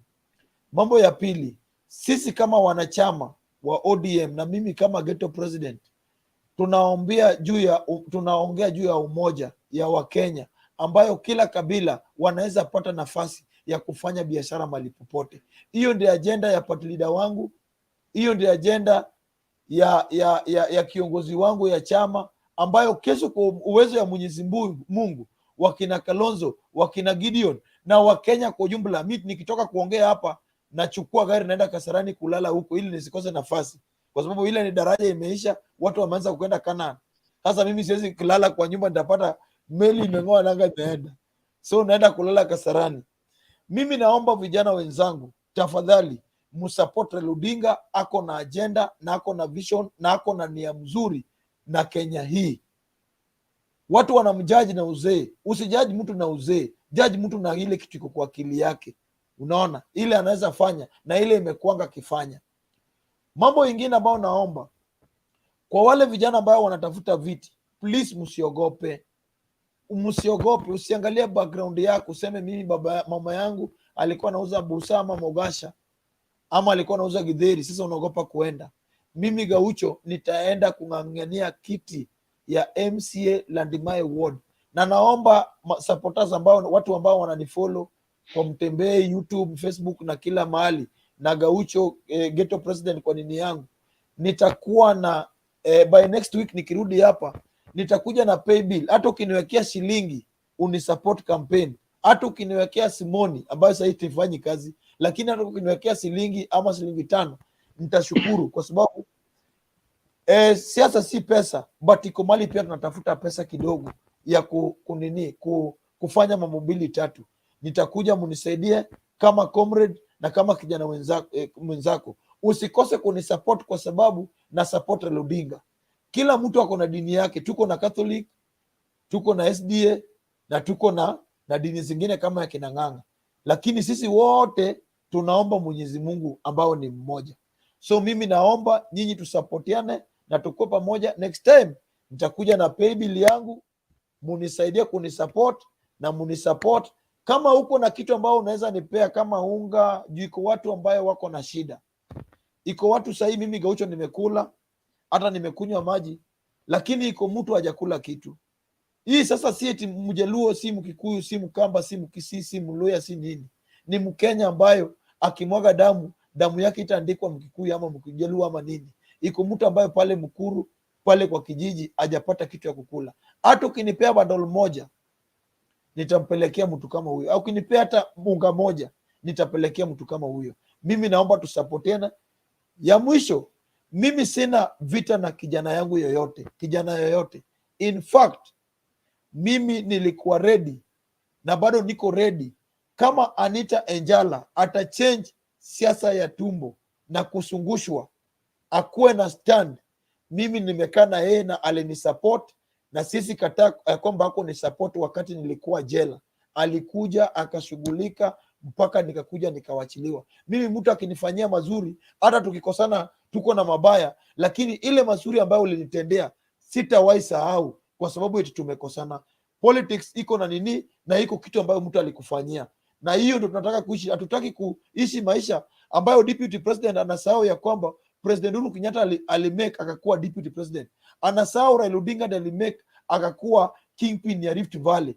Yeye anaongelea tu baya yao, anaongelea baya ya Uhuru na anaongelea baya ya Raila. Mimi sitaki kukua kama Ruto, nataka nikuwe kama Raila, ambayo mtu akikufanyia kitu unashukuru ile vitu alikufanyia. Mimi nashukuru pia Mtembei TV kwa kila saa kuni host, kwa kunipigia simu na kunicourage. Wale watu wote ambao wame comment kwa kunipea moral. Hata ndugu yangu Ghetto kwa kuniuliza swali, ulikuwa na time ya kulala lakini ukakaa ukaona tu engage na Gaucho ili to change ideas Hiyo siwezi kukuchukia kwa sababu una support Ruto. Uko na haki na uko na democratic right ya kusupport Ruto. Hiyo ndio Kenya tunataka, ambayo Mtembea anaongea kili yake, ule mwingine anaongea kili yake, na tuweki kama chuki. Tunaona ni kama football ambayo Gor na FC wanacheza, wakitoka hapo tunabadilishana uniform na tunaendelea na maisha. Mimi napenda watu wote kwa hii channel, na wale wananisupport mzidi kunisupport, na msupport Mtembei, na msupport kijana yoyote ambaye ako na nia mzuri na Kenya hii. Asanteni na Mwenyezi Mungu awabariki, mulale salama na Mungu akuwe na nyinyi. Asante. Na kesho please, wale wanaweza waanze kutembea sahihi, waende Kasarani. Wala wana fare waende Kasarani. Wale wanatisha fare, hata Yesu Kristo ikisemekana ako Roysambu, uwezi itisha petrol fare, unaenda na mguu uone mali Yesu ametoa. Sisi tutoke sahihi, tuendeni tuone vile Raila Odinga amemaliza daraja na watu wataingia wangapi. Jamani, tupatane Kasarani kesho. Asante na Mungu awabariki. Asante sana Gaucho. Thank you so much. Tutakuja tena tukiwa na kitu, lazima we will call you. Hapa tutakuwa tunakuita sana. Tunataka kujua after kesho baba akifanya the declaration, tutakuita pia tujue sasa what's the way forward after that. Ghetto, asante sana kwa maswali zako. Nimewaachia mkaengage vizuri tu. So guys, nikuwe hapa next time tukienda live, mtakuwa mmepata notification and you come here, we share what we have. Asante sana. Otherwise guys, good night. Naona kuna watu bando wako kwa gate pale Kasarani wamefungiwa nje, but watafunguliwa tu walale huko ndani because kesho is a big day. Lazima tutakuwa live hapa by the way na event yote. Kanan. Yes, we will be live. So dakika moja tu Mutembei. Yes. Mutembei dakika moja tu. Yes. Dakika moja tu nipeane closing remark. Yes. So nimefurahia sana pia mimi Mutembei. You know, we have been on this platform. Tumeweza kushare ideas. Sometimes we differ, sometimes we agree. Now I'm happy because Kenyans are learning something. Today kuna wale kwa followers pia naona some may be criticizing in a negative way, others could be complimenting. So mimi I usually get so happy to see that something is happening. Finally, I will say this, that mimi kama William Samoei Ruto atakosa kusapotiwa because he has decided to get at the lower bottom kwa hawa mama boga, tena kwa hawa watu wadogo. Kama hiyo ndio itafanya akose kusapotiwa, because ana support SACCOs, not banks. Kwa sababu ana support hawa watu tu, yani hawajiwezi. Mimi I think mimi siwezi achana na concept ya bottom up because I've seen it working in other nations. I would like also to see it being implemented in this country, where every person will get money to start businesses, money to do even some other things, and also even to educate children. Mimi hiyo ndio ninataka sana. Na even baba, policies zake, mimi na waheshimu sana. Na whatever that will happen, you know, even in 2013, kuna ile watu walikuwa wa baba, almost 7 million. Na pia kuna wale walikuwa wa Jubilee, almost 8 million. Lakini after baba ameanguka, hakuna mtu tunasema ataliachwa nyuma. Sote tumekuwa tukisafa pamoja. Kama serikali imekopa zaidi, kama ulisupport Uhuru, kama haukusupport Uhuru, sote we are suffering. I think what you have pointed out, Gaucho, let us have our young people coming out, those who feel that they can lead, because the policies that are young people, youthful friendly, that is what will lead to transition of this nation. Kwa sababu almost 80% of Kenyans, we are young people. Why don't we even at one point tufike tuseme raundi hii huyu kijana anaitwa Gaucho, huyu ndiye tutasupport hata akuwe president. You know, as young people, there is a way we have power, but lack of unity is what is dividing us. Kwa sababu si tena ati lazima tushinde kila wakati hapa kule tunasema sijui ya kina nani. Even ourselves, at one point we can make it. So let us encourage more of young people getting into the parliament, both the county assembly, the national assembly, and even in the Senate. Mimi sijabadilisha msimamo yangu. I am an aspirant pale Kinangop constituency for the post of MP, and wale wote wanaweza kuwa pia na hiyo usaidizi. Mtu anaweza ona Ghetto hata si pesa maybe utampatia, but you can just help him maybe to have a political mileage. That is what I want at this time, because the moment I get to a higher level, I know my influence itaweza kupeleka kama ni resources kwa yule kule mashinani, itaweza kupelekea kama ni hawa vijana wetu wenye waliachiriwa, tuone hata kama ni hii stima tunasema inawasaidia namna gani. Even some other activities like coming up with youth resource centers, coming up with youth friendly centers where our young people can exchange information, where our young people even wanaweza enda watoleshe ngoma zao so that we can help their talent, tuwasaidie. Mimi that is what will really make me to feel like we are moving as Kenyans.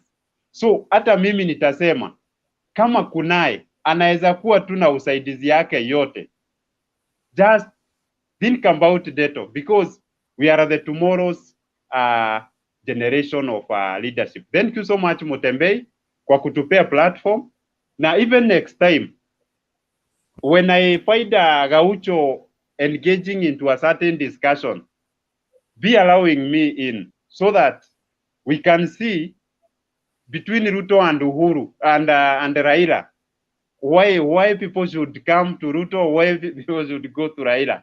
I think that was very healthy. So thank you so much. Asanteni sana. Once again, hao wote ni aspirant. Gaucho anataka MCA Landmawe, Ghetto anataka ku MP Kinango.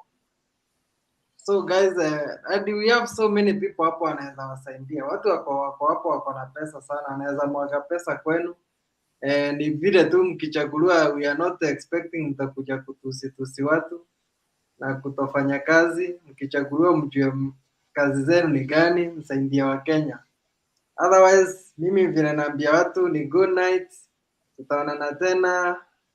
I don't know, kesho will be very busy, siwezi patikana hapa. Juu baba mpaka atangaze ndio at least nikuwe siko busy. As I said, Mutembei TV support Raila fully. Na ni free. I've never met Raila, simjui, but I just support Raila since 2002. Na kuangasaidia baba. Ruto wamejaribu sana niwe saidia lakini siwezi. So asanteni sana, acha Wakenya walale. Tuonaneni tena guys, as long as umesubscribe, whenever we go live utapata notification. Gaucho, umefanya kazi nzuri sana leo, asante sana.